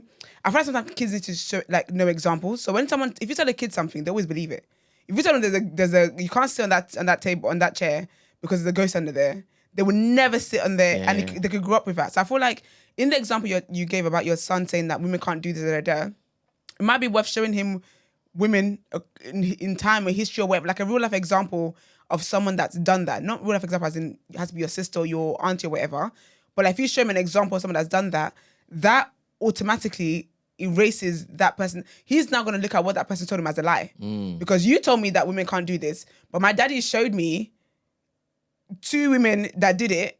So clearly that's not true. And I think sometimes kids need to see that example. Do you know what I mean? So I feel like that's why, like, even when I think about like relationships, the kind of relationships I've always wanted to be in, I mean, obviously I don't have my sperm donor around, but so it's been very important for me, whatever household I build, for there to be a present man there. But not a man that's just there for vibes, but like a man that has certain characters. Because I don't want, because as much as there's things that obviously women grow up with and have to deal with as adults, I also am very intentional about raising my son to understand what emotions are, to understand that if you're angry, that's normal. If you're sad, that's normal. To be able to express himself and not grow up saying, "Oh, men don't show emotions," but you're showing anger, and anger is emotion, you egg. Like, do you get what I mean? So for me, it's also important to, like, there's certain ideologies that men are raised with, like that whole be a man thing. I don't believe in that. I don't subscribe to it, and I would definitely not be passing that on to my child. So the kind of partner that I'm want to be with is also someone that has that mindset where you're not going to raise our son to be a toxic man, because these things, again, telling men they can't show their emotions or whatever, or they can't cry, they can't be upset, they can't, do you know what I mean? All these things, what's the path? What path does it lead them to then? Do you know what I'm saying? Even if you're raising your child to be respectful of women and blah, blah, blah, okay, but then you're telling him that he can't be upset, he can't be sad, he can't be this, he can't, do you know what I mean? When he falls down, he can't cry that he's in pain. He's bleeding. Who's going to cry at the sight of blood? But you're telling him all these things. So yeah, he might grow up respecting women, but then the way he's, like, when someone does something that upsets him or gets him angry or whatever, the way he's going to express that will end up being toxic. So I feel like, for me, it's been very important, kind of just the partner that I do end up having and what that looks like. And if we have children, how that can be poured into the children. And for me, it's always been a thing where I also want to be with somebody who doesn't believe that a woman's job is to be in the house. First of all, with me, you have carried last. You will chop breakfast, because that what a myth that's going to be in this household. So for me, that's what's important, because again, children, when they see the examples, then they know that. So if they see a mum that works, they'll know that women can work. But even if it's a case where the mum is a stay-at-home mum because of the situation, I think at some point you can explain to your children that what mum does is a job, because you hire a maid to do your cleaning, you hire a chef to do the cooking, but your wife is doing that. You're not speaking about that as a job. That's a problem. And your children will grow up thinking, oh, that's women's talent and that's where it lies. And I think, again, just these things that kids see and observe in the home is what helps, is part of what molds them into being people that they end up being. Do you and your husband need to be on the same page as to how to raise their son? Absolutely. Your son? Absolutely. So you said that you don't want to pour into his mind, be a man. Right? You don't want to do that. But suppose the husband is like, nah, it's important. But I needed that. But I wouldn't be with a man like that, though. Okay. Because I'm with men who are emotionally intelligent. And sorry, Chijoke. I'm with men who also know how to express their emotions, and that they have healthy emotional balance. Yeah. So that wouldn't be a thing for me, because of the kind of man that I go for emotionally. Yeah. And so even stuff like that, that's kind of things you talk about before you get married and lay down with him, child. Yeah. Go on, Chijoke. What were you saying, Chijoke? No, I was going to say, so in terms of the way you would see a man regulating his own emotions, do you not think there's a certain difference in terms of how they show it and how they can express it? In what way? What do you mean? So I would say in terms of, saying to, so, okay, I'm thinking more of the example you said in terms of telling the boy that they can't cry. Yeah. I don't think, that's a bad thing, but I know in certain instances, especially with like my children, Yeah. there are certain cries that are different. So I think when you're saying that, I think you also have to establish when it's just the attention cry and the emotional cry. Yeah, but I would do that with my daughter as well, though. That's not Yeah, no, but just that's what specific to my son. Yeah, but what I'm saying is, in that instance, I think unfortunately the way the world is, if he can't distinguish that, there's gonna be problems he's gonna experience as he gets older. Yeah, but I think I get what you're saying, but it doesn't apply to what I'm saying because that's just with kids in general. Like, I don't want my child. I wouldn't want my daughter. I wouldn't teach my daughter to weaponize her tears or think that because you've been told, like, the kind of tears that you're talking about, that applies to boys and girls. Heck, applies to your pets and all. Okay. Do you get me? So can I? Yeah, no, I hear you. But I feel like the telling So your I was son not just to gonna cry say- thing, Yeah. that's Yeah. in, like, say, for example, he falls over and then you say, oh, men are meant to be strong, don't cry. That, for me, that doesn't make any sense. Because when you fall over, the way your body works, your body sends shockwaves or whatever to your brain. And then you feel the pain, and so that pain is uncomfortable, and that discomfort, part of expressing that discomfort can be in tears. So for me, it doesn't make sense to tell my son not to cry when his body has sent the right signals to the right places and he's in discomfort, and he can then tell me, and this is how he lets me know that he's upset. Especially, say, for example, because even these little things that are taught to boys, there isn't a child that's 3 and he's not exactly forming like the most perfect sentences, and there's still the sentence in there, but it's a bit of baby talk in there. But I'm saying don't cry, don't cry, don't cry. That doesn't make sense. How does your child get to express themselves? And how will your child get to tell you that this isn't right, or I'm in pain, or something's not wrong? And do you get what I'm trying to say? I feel like sometimes people don't think of the bigger picture of these things. I hear you, and I'm not saying that that's wrong, but okay, so just bringing it back to just the attention tiers, and also when you said that you would teach that to both your daughter and son, Yeah.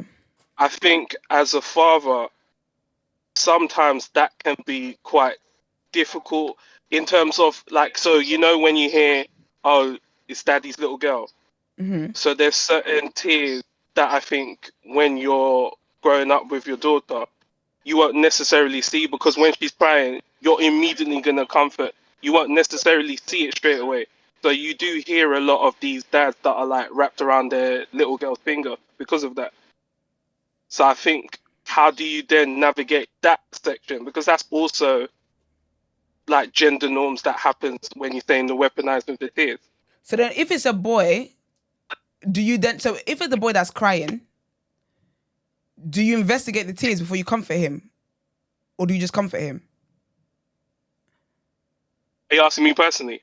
Yeah, because the example you just gave about the girl is that it's a little girl crying, and so it's difficult because you just want to comfort her. Yeah. So why isn't that there with the boy then? Why are we telling the boy not to cry? No. I'm not saying the boy doesn't. Boy or girl.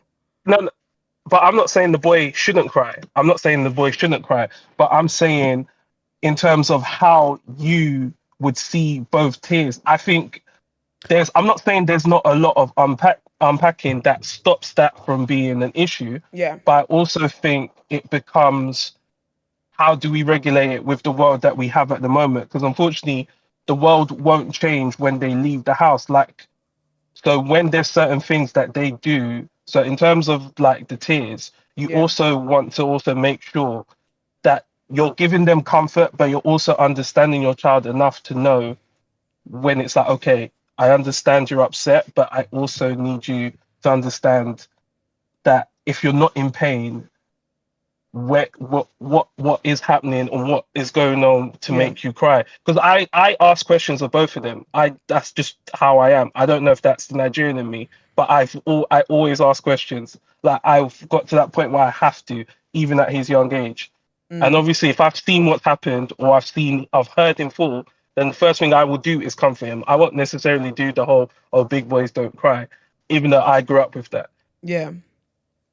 So I think it's just, I think having it both in the terms of the both dynamics and both with the boy and the girl, I think sometimes there is a lot more nuance that I think, unfortunately, the world will make you have or make you want to see when it comes to the way they regulate their emotions. But I think that if it's to do with the whole daddy's little girl thing, blah blah blah, I feel like with kids, that your kids, boys and girls, like if you got a girl the same age as you got a boy, it shouldn't be a thing where you show favoritism to the girl just because you think she's a girl and she's like more vulnerable. Because again, that's got to do with how it is that we see women, whether it's a tough pill to swallow or not. Because I'm basically I'm trying to understand your point. Because if it's a thing where, because I think you mentioned the thing about the nuance with daddy's little girl and this and that and whatever else, that's fair. However, though, that should be daddy's little boy too, shouldn't it? Like that should be the kid that you're.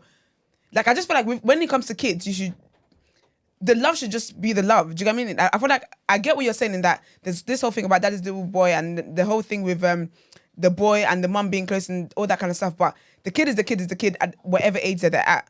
And I would expect you, yes, there are going to be differences in the way that you might raise them because of societal issues and blah, blah, blah, blah, blah.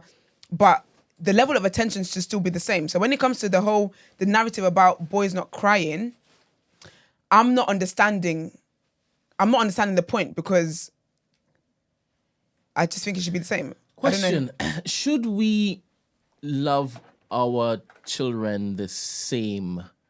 From the point of view of how we treat them in similar circumstances? I think you should, because they go through different. They've both got struggles that happens with their gender, as a result of their gender. So with boys, for example, you got a black boy. He's gonna grow up and people are gonna think that he's a threat just by his mere existence. Do you get what I mean? And then you got a black girl. People are gonna think that she's not to be respected just by her mere existence. I feel like there's a way to find the balance. I don't think that, because I think this is another thing when people have more than one child. And this is my whole thing about children anyway. When people having children as if they're accessories and whatnot, it's that people treat like the younger child as if like you're it's like a brand new accessory. And not many parents, I mean, I see some parents who are very conscious of that, where they are aware that this child can't understand that this baby would automatically need more attention because it's a baby and you can do a bit more things for yourself than your newborn brother or sister, whatever. And I've seen people have to explain that to their children, that this is why, and it always creates a more positive environment, as opposed to if you don't do that. And all this child knows is that all I'm hearing is everyone's coming to visit and swoon over this kid. So I feel like there's a way to raise them the same way. Let me give some examples. Let me give some examples, because I believe I'm innately going to be rearing them differently, dependent on the circumstances they're faced with. For example, I would so funny when you do that. I would teach both of them. Say good morning. Good morning. Oh. Fair. It's sent to you.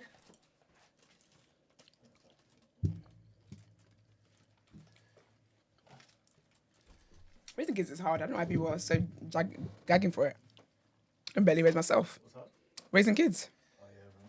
I don't know why you still keep gagging for it. All right, so the principle of standing up for others who they've deemed can't stand up for themselves or aren't able to stand up for themselves. I'm going to teach my son and my daughter the same, right?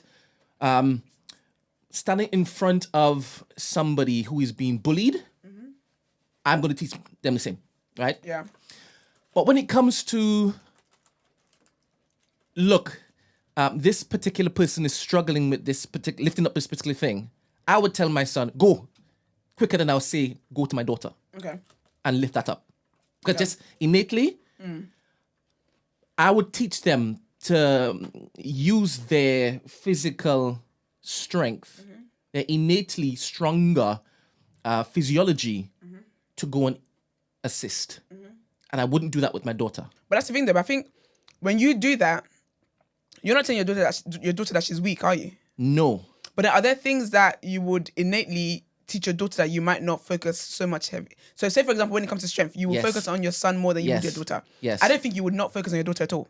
No, I 100%. Exactly. But But I then, would, if they're in the same vicinity, like I'm talking about these examples when both of them are present. okay, fair. But then there are things that, for example, what's an example of something that you would innately tell your daughter to go That for? I wouldn't tell that my you wouldn't son. tell your son.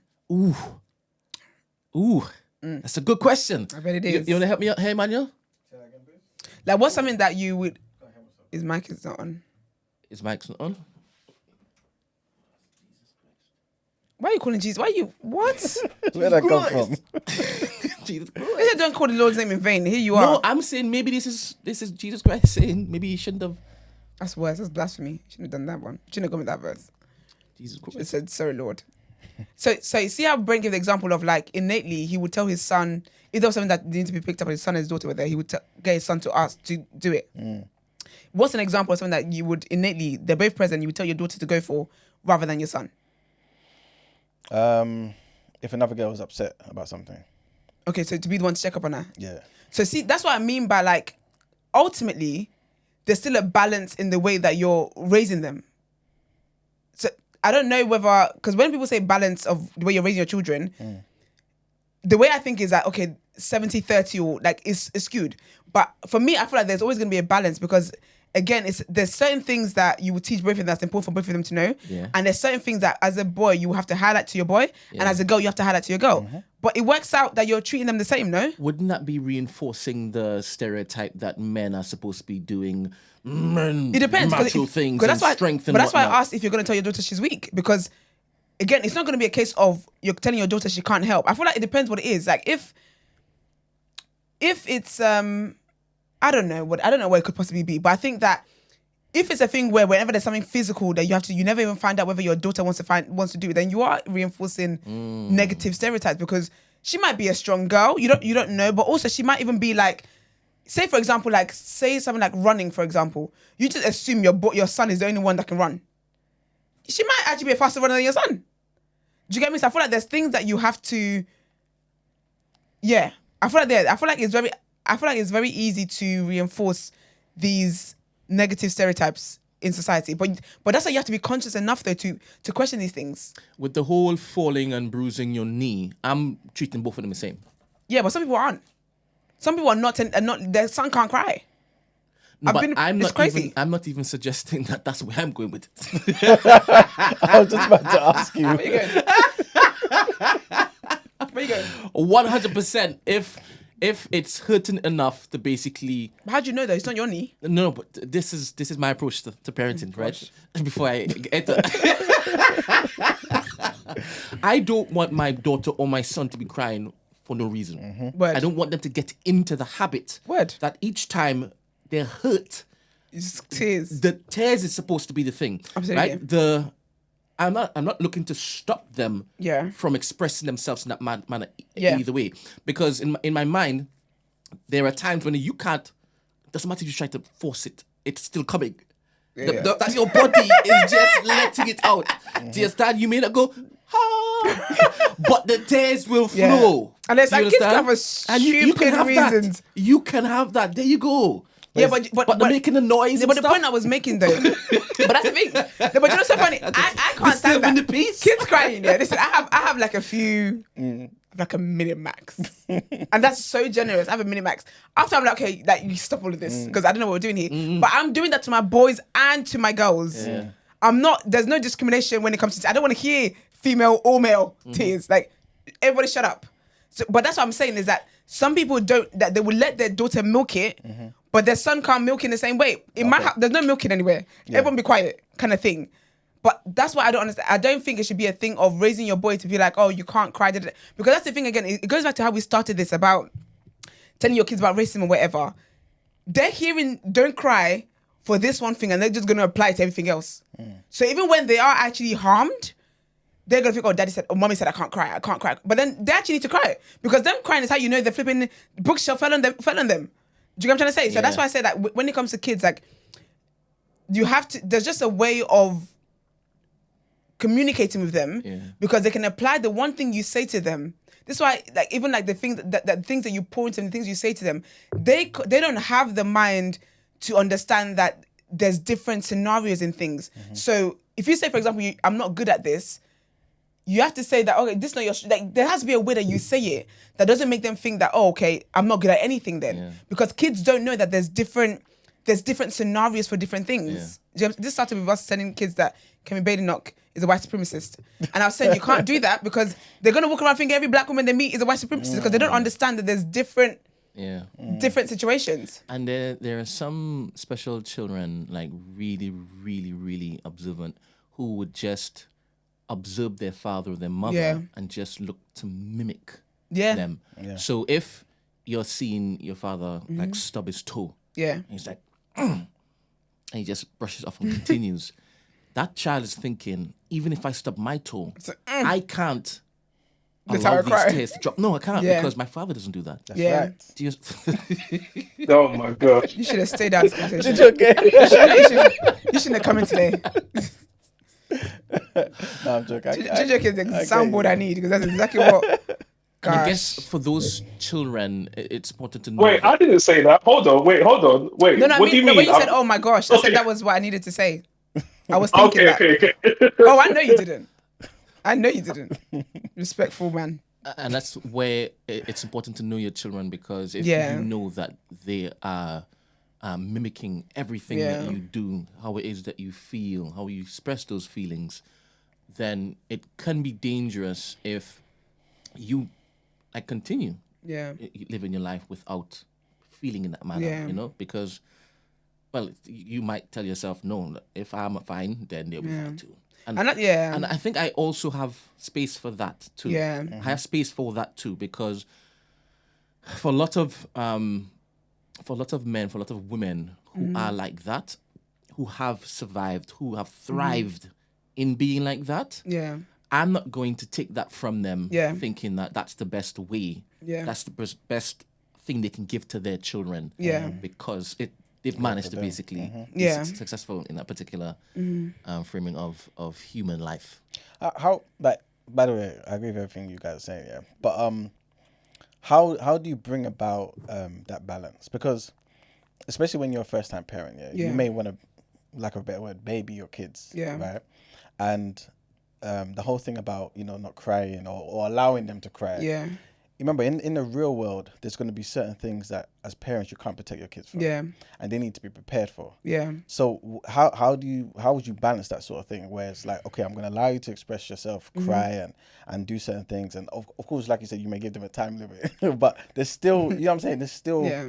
How do you say, okay, I'll give you 5 minutes as opposed to 1 minute? How do you say, I'll give you 0 minutes? I think as a parent, that's something that there's no way to tell a person how to do that. But I think what's important for parents to think about, this is something that my mum always did. My mum prepared us for the real world. My mum was obviously a single parent. She's married now, big up her, I love that for her. But she was a single parent, and for her, it was important that, obviously something had happened to my mum, like I know who I would go and live with and whatever else. I know who would step in, take care of us and blah, blah, blah. But for her, my mum's thing was always raising us for even when she's not around. And I think that as a parent, that should be what keeps you from spoiling your kids rotten and not teaching them the facts of life and not teaching them the reality of life. Because unfortunately, you're not always going to be around. By the grace of God, everyone will get to see their children grow older, get to see your great-grandchildren and all that kind of stuff, and you will grow old as well. But unfortunately, that's not the reality for some people.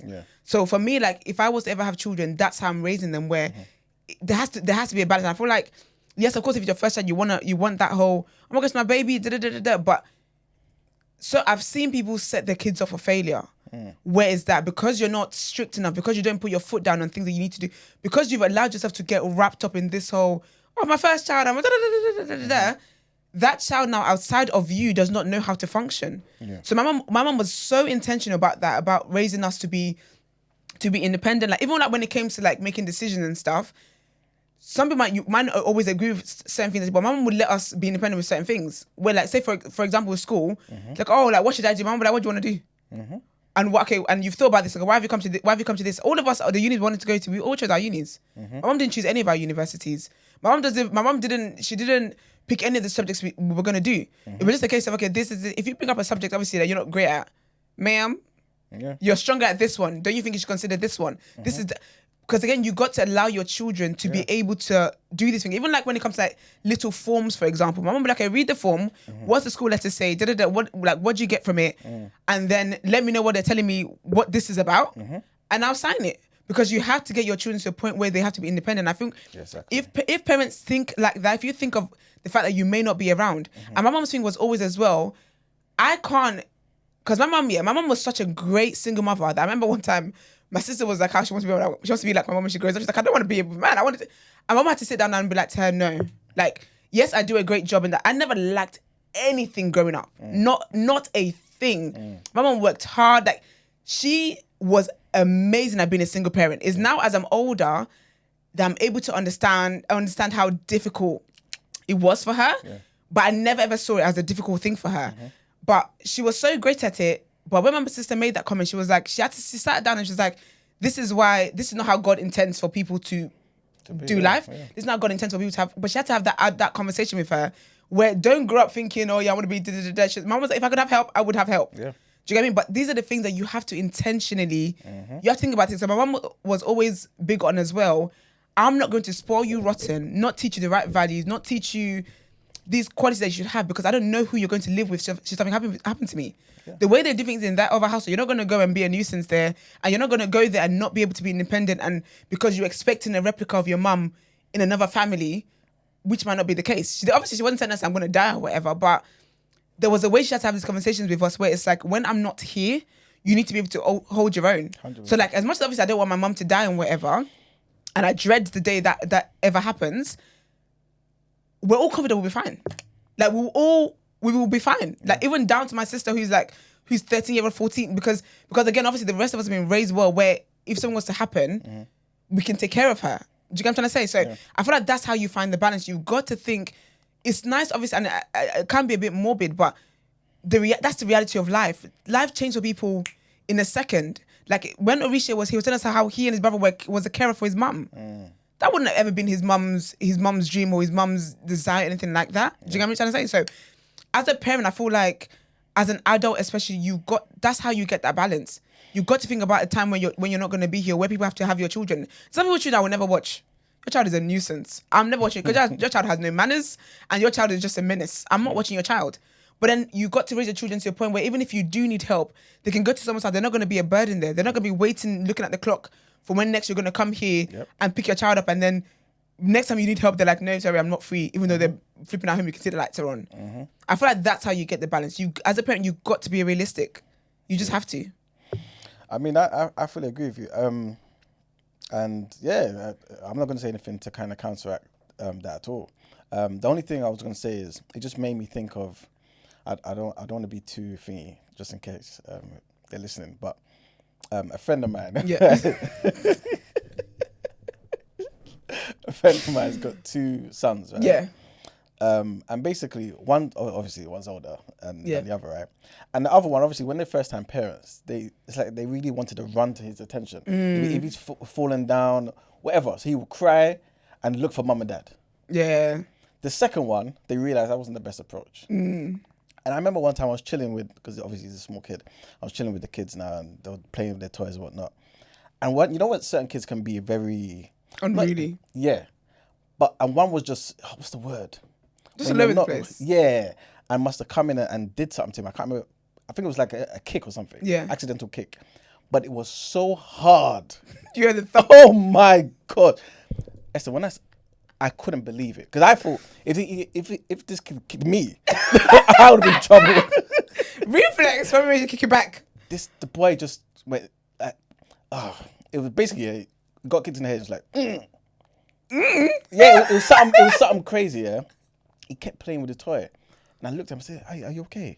He said, yeah. He's playing with his toy. I see a single tear drop. I'm not even lying. I've not been more prouder in my life. Sorry? What? Bruh. That's where you go with the story. Man gonna have a concussion as well. And he's like, yeah. Come on, son. You man is a sticker. Come on, I did son. not think that's how he was going to go with that story. You know, Chijoke, I didn't think that's where he was going with it. Where else did it to go? He was literally like, I've got to remember who my fans are. I've got to remember how I have to end this. No, I'm joking. Kind of. But You're not joking. The point of what I was trying to make is, both him and his brother cry in certain situations. But I feel like it's important. I didn't know that kid go to sleep straight after. No, he was fine. Yeah, that's what you guys think. No, he was fine. I mean, he went home. He doesn't know what that kid was doing. Bro, and that's my thing because You know what I mean? Start sleep. because you know when things happen to kids, like you know sometimes like say for example you give your child to somebody and then you get home in the nighttime, they've got a fever. You want to know whether they fell down the stairs earlier or that like it's how you start to let your kids cry, man. No, the thing was, it was basically just me. I bring up the story just to basically say that even though he cried, You're proud of that little boy. right, there was a certain amount of strength that he showed in that, you know what, this has happened to me, but I'm dealing with it myself. You know what I'm saying? But that's another thing, he though. expressed himself, right? Yeah. But he still was like, okay, cool. This doesn't have to ruin my day. You know what I'm saying? Like I can control how I respond to a situation, and that's basically the point of what I'm trying to say to you. Listen, if that's my kid, I'm ruining everybody's day. Sunday fun day is over. What? Yeah. But that's the thing, though. I feel like that's another thing that. Why do we glorify strength so much in the black community to the point where you're looking to kids for strength? No, do you know what it is? It's just more so because, like I mentioned before, about life. There's certain things. I can't believe you piggybacked off the points I made about my great mum. That's what my mum was doing. No, it's just to say that obviously in life, right? Like we always say, you can't control what happens to you. Yeah. But you can control how you respond to things. Yeah. And the older son always responds by looking for assistance. You know what I'm saying? Looking for mum and dad, looking for that thing that I see as a support system. Always though. Yeah. But the younger one, again, he's younger. But it's like, cool, it hurt me. I express myself, whatever, but I know I have to deal with this myself. So I can just move on with my day. Continue playing my toys. You know what I'm saying? And I feel like in life, he'll be more prepared for tough situations than his older brother. They've got to get a third kid to balance it out, man. Balance the books. It's the one extreme to the other. You'll be right in Iraq. Thank you very much. Bro, what? You know? They're the kind of kids that join the army. But isn't that based on No, kind of not like, a you good know what I'm thing. saying? You know what I'm saying? Like, Man's got again, treated, he cried. Can you imagine? No, but Esther, imagine you're there in that situation. He cried, but he's not disturbing you with his noise, right? Nah, man. Disturb me, bro. That's what I he don't mind said. a little disturb. Nah, man. Because he'll cry, we'll be like, okay, that's it. And he'll go back to... Because that kind of kid, he'll go back to playing. But That's what I'm saying. a blunt trauma to the head, and you're saying, boy, you better cry. That's crazy. Thank you very much, to Thank you, Joke. Thank you. Thanks, A guys. guest host. Actually, they've never been in the studio. Isn't it? Has he ever- Turns up to the net and disappears. It's okay. Why'd you cut him off after you should have let him have a response? Oh, He man. left before Iman spoke. Sure. Iman heard a pew. He's like, all right, Okay, here's the time. All right, next headlines. Please.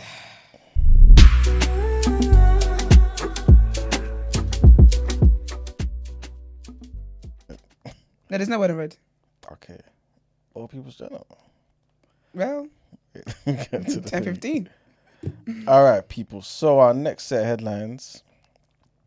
The Kremlin has denied Donald Trump spoke with Vladimir Putin in a phone call the day after the presidential election.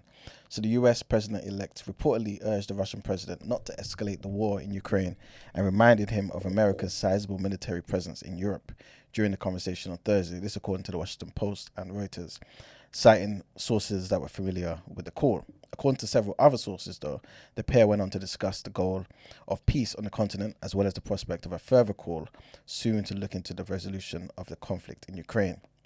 However, on Monday, the Kremlin denied the reports, and spokesperson Dmitry Peskov said that Mr. Putin has no specific plans to speak to Mr. Trump at present. He went on to say this is completely untrue. This is pure fiction. It's just false information. There was no conversation. Next headline, and the International Criminal Court has announced an external investigation into accusations of sexual misconduct against its chief prosecutor. Karim Khan has said that he would engage in the process and continue in his role while the investigation was ongoing. He denies the allegations. The chief prosecutor has requested an investigation by the court's watchdog, but on Monday, the ICC's governing body said it would pursue an external investigation. The announcement followed media reports about a document outlining accusations against Mr. Khan, understood to include unwanted sexual touching and abuse. In a statement, Mr. Khan said that he had previously called for an investigation in relation to this matter. He also said, "I welcome the opportunity to engage in this process," adding that he would continue all other functions as prosecutor whilst the investigation is ongoing. Next headline, and a former British Army soldier, Daniel Khalife, has pleaded guilty to escaping from Wandsworth Prison last September. He had originally pleaded not guilty to the charge and is in the middle of giving evidence at his trial. This morning, he had the charge put to him again and pleaded guilty, with a jury returning a guilty verdict on the charge of escaping from lawful custody. His trial on 3 other charges is continuing. These are collecting and communicating information useful to an enemy, namely Iran, collecting the names of special forces soldiers that would be useful for terrorism, and perpetrating a bomb hoax at his army barracks. Daniel Khalife's trial began last month and he has already given evidence for 3 days. He told the jury that he had escaped because he was being held on the vulnerable prisoners unit where most inmates are sex offenders, and because he had been warned that terrorists in Wandsworth Prison would try to attack him. Then moving to the other sets of headlines. And also Somalia has announced that more than $1.1 billion, which is equivalent to £860 million of outstanding loans, will be cancelled by the US. This is a sum representing about a quarter of the country's remaining debt. The announcement is the latest in a series of arrangements in which Somalia's creditors have committed to forgiving its debt obligations. Most of Somalia's debt has been built up during the era of Said Barre, during his military dictatorship, which collapsed in the early 1990s and triggered a ruinous 3-decade civil war. Somalia's president, Hassan Sheikh Mahmoud, has said that the country had been suffocating under the huge weight of unsustainable debt, as interest payments could not be accrued during the painful, prolonged period of state collapse. And on Tuesday, the US and Somalia signed an agreement formalizing debt cancellation worth $1.14 billion.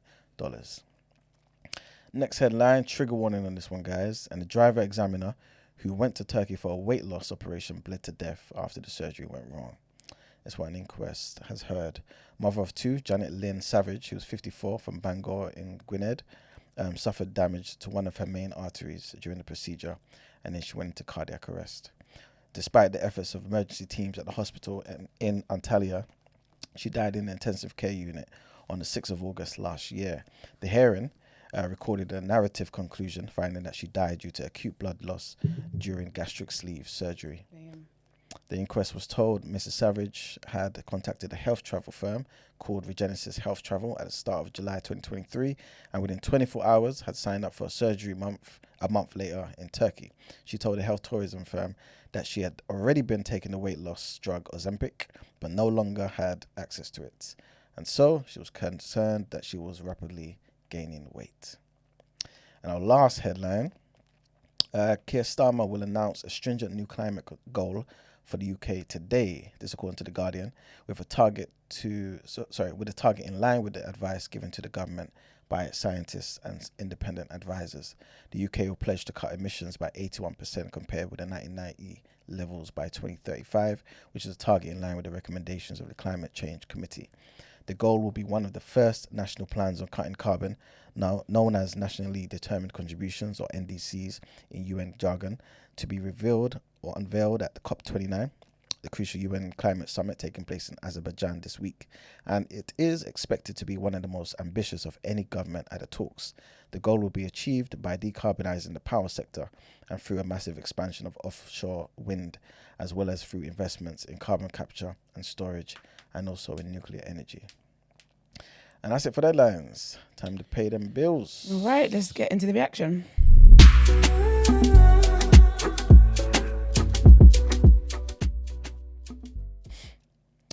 All right, people, welcome to the reaction.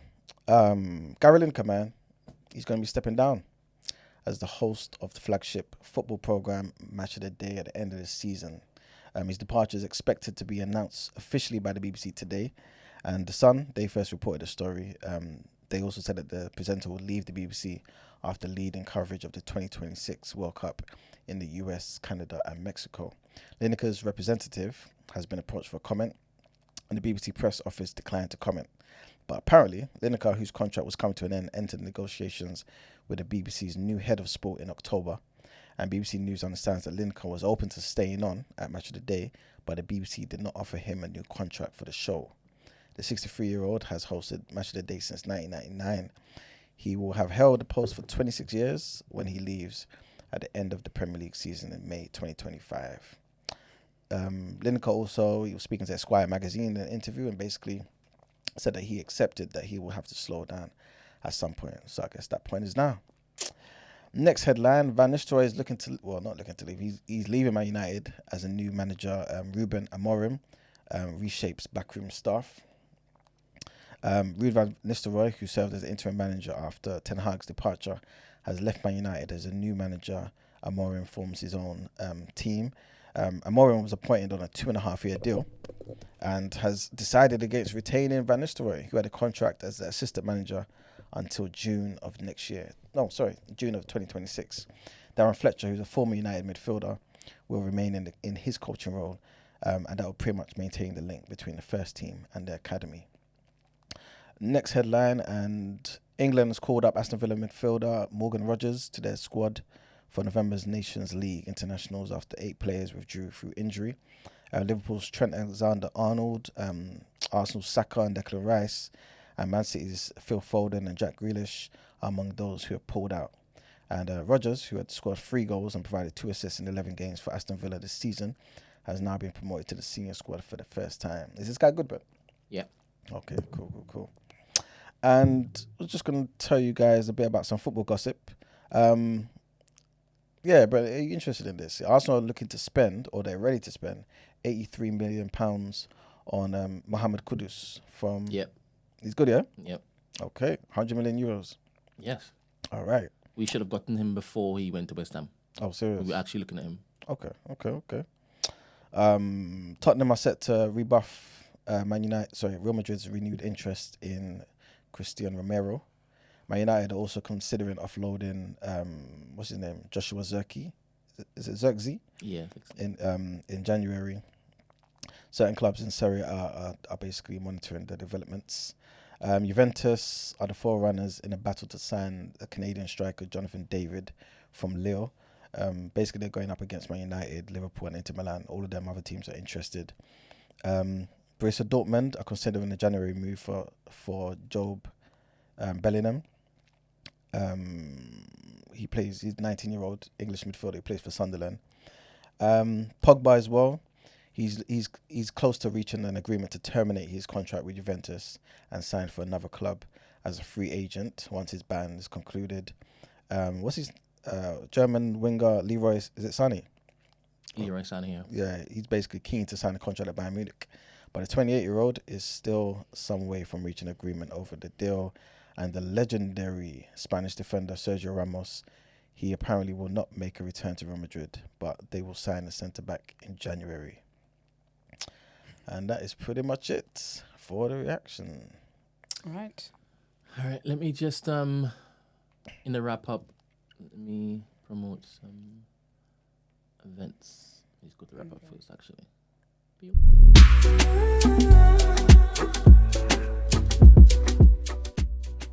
All right, so there is a free event, International Men's Day, for my brothers. Oh, when is International Wednesday? And it's on Tuesday, the 19th of November. Lovely. All right, so for my brothers are back with another event, but this time in the heart of Shoreditch, switching things up and putting on a mixer. The night will be filled with entertainment, activities, and discussions, all centered around the question, why community matters. This will be a space for men and women to meet new people, catch up with friends, and most importantly, learn about the positive impacts men can have in the community. All right, the venue is Box Park, Shoreditch, 2 to 10, Bethnal Green Road, London. And it's free, I believe.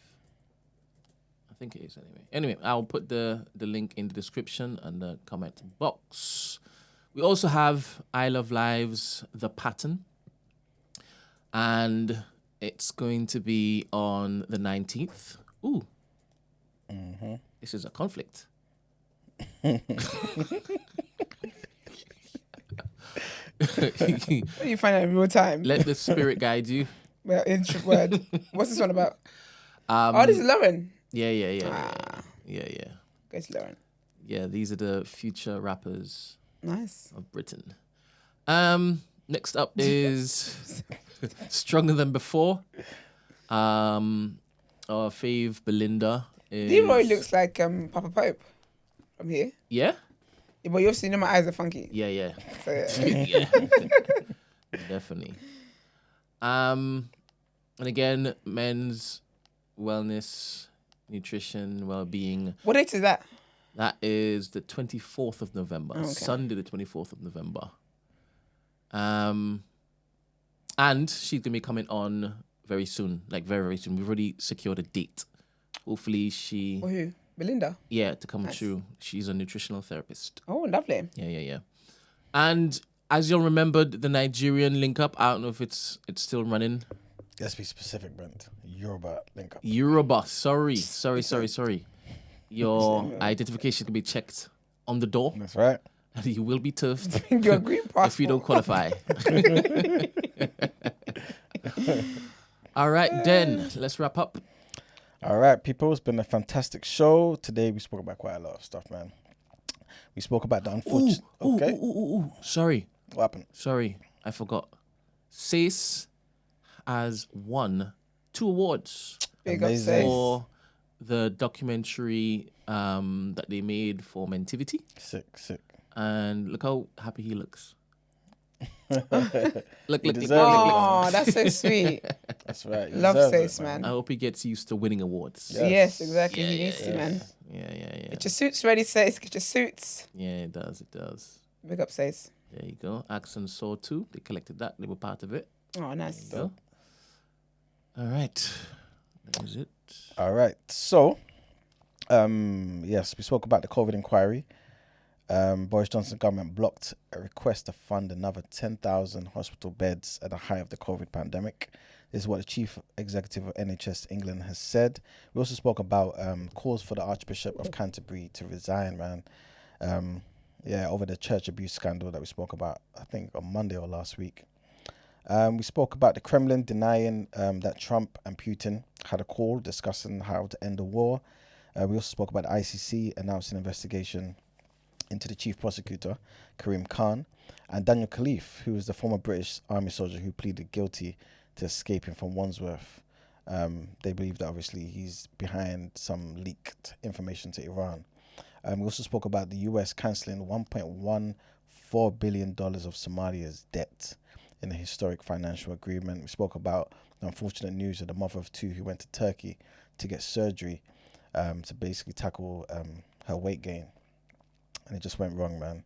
And we also spoke about Keir Starmer, who is looking to unveil a new ambitious climate goal at COP29. And in the reaction, we spoke about Gary Lineker, the legendary Gary Lineker, man, who's been the host of Match Today for 26 years. He's looking to step down. Van Nistelrooy is leaving Man United. Morgan Rogers gets called up for the first time. Hopefully he does a good job. And for topic of the day, we had a powerful one, which Brent and Esther engaged in. Well, we've started off with Beyonce. Big up Ed for giving us that lovely suggestion. Talk about her not being seller. How do you even get onto family life and how you raise your kids? And we talk about gender roles when you raise your children and stuff like that. We were guided. Do you know what I always find interesting though? Having people who, when we're having conversations like this, and it's like, how would you, like, what kind of values do you want to instill in your children? That kind of flow. And there's always people that are like, oh, people that don't have kids shouldn't be talking about this. I think sometimes, and this is not to anybody, but as always, as Cinderella, if shoe fits, then you know what to do. I think sometimes people can't face the mistakes that they've made as parents. And so the easier thing to do is to try and shut down the better option that you hear somebody else speaking about. It's almost like you wish you had thought about that. You wish you had that mindset, but it's too late. It's too late. So then you think that calling somebody else out for not having children and speaking on things to do with children is the way to go. Because when you're looking for advice on other things in life, it doesn't matter whether that person has what it is that you're asking for advice on. You don't know if I've been with a good-for-nothing partner when you ask me for advice on how to treat your good-for-nothing partner. Anyway, that was just my thoughts this morning. I am a lot calmer than I came in, which is good. I don't know. I You sound like You think so? you bucked the lady in the car again. No, I don't think so. I didn't respond to her with this level of calmness. So this is great. This is love and light energy. So yeah, just something to think about. Just a little nugget. You wanna say things, know who you're saying them to. Nugget. Anyway, follow us on socials. The Day After TMB on Instagram, Twitter. Not Twitter, X. On Instagram, X, Discord, and on TikTok. And kindly like this video. Some of you might take your likes back after my last statement, but I don't care. I don't care. It's been on my heart for what I had to say. Yeah, like the video, please. Subscribe to the channel, all that great stuff. And we'll see you back here tomorrow. Peace. God bless.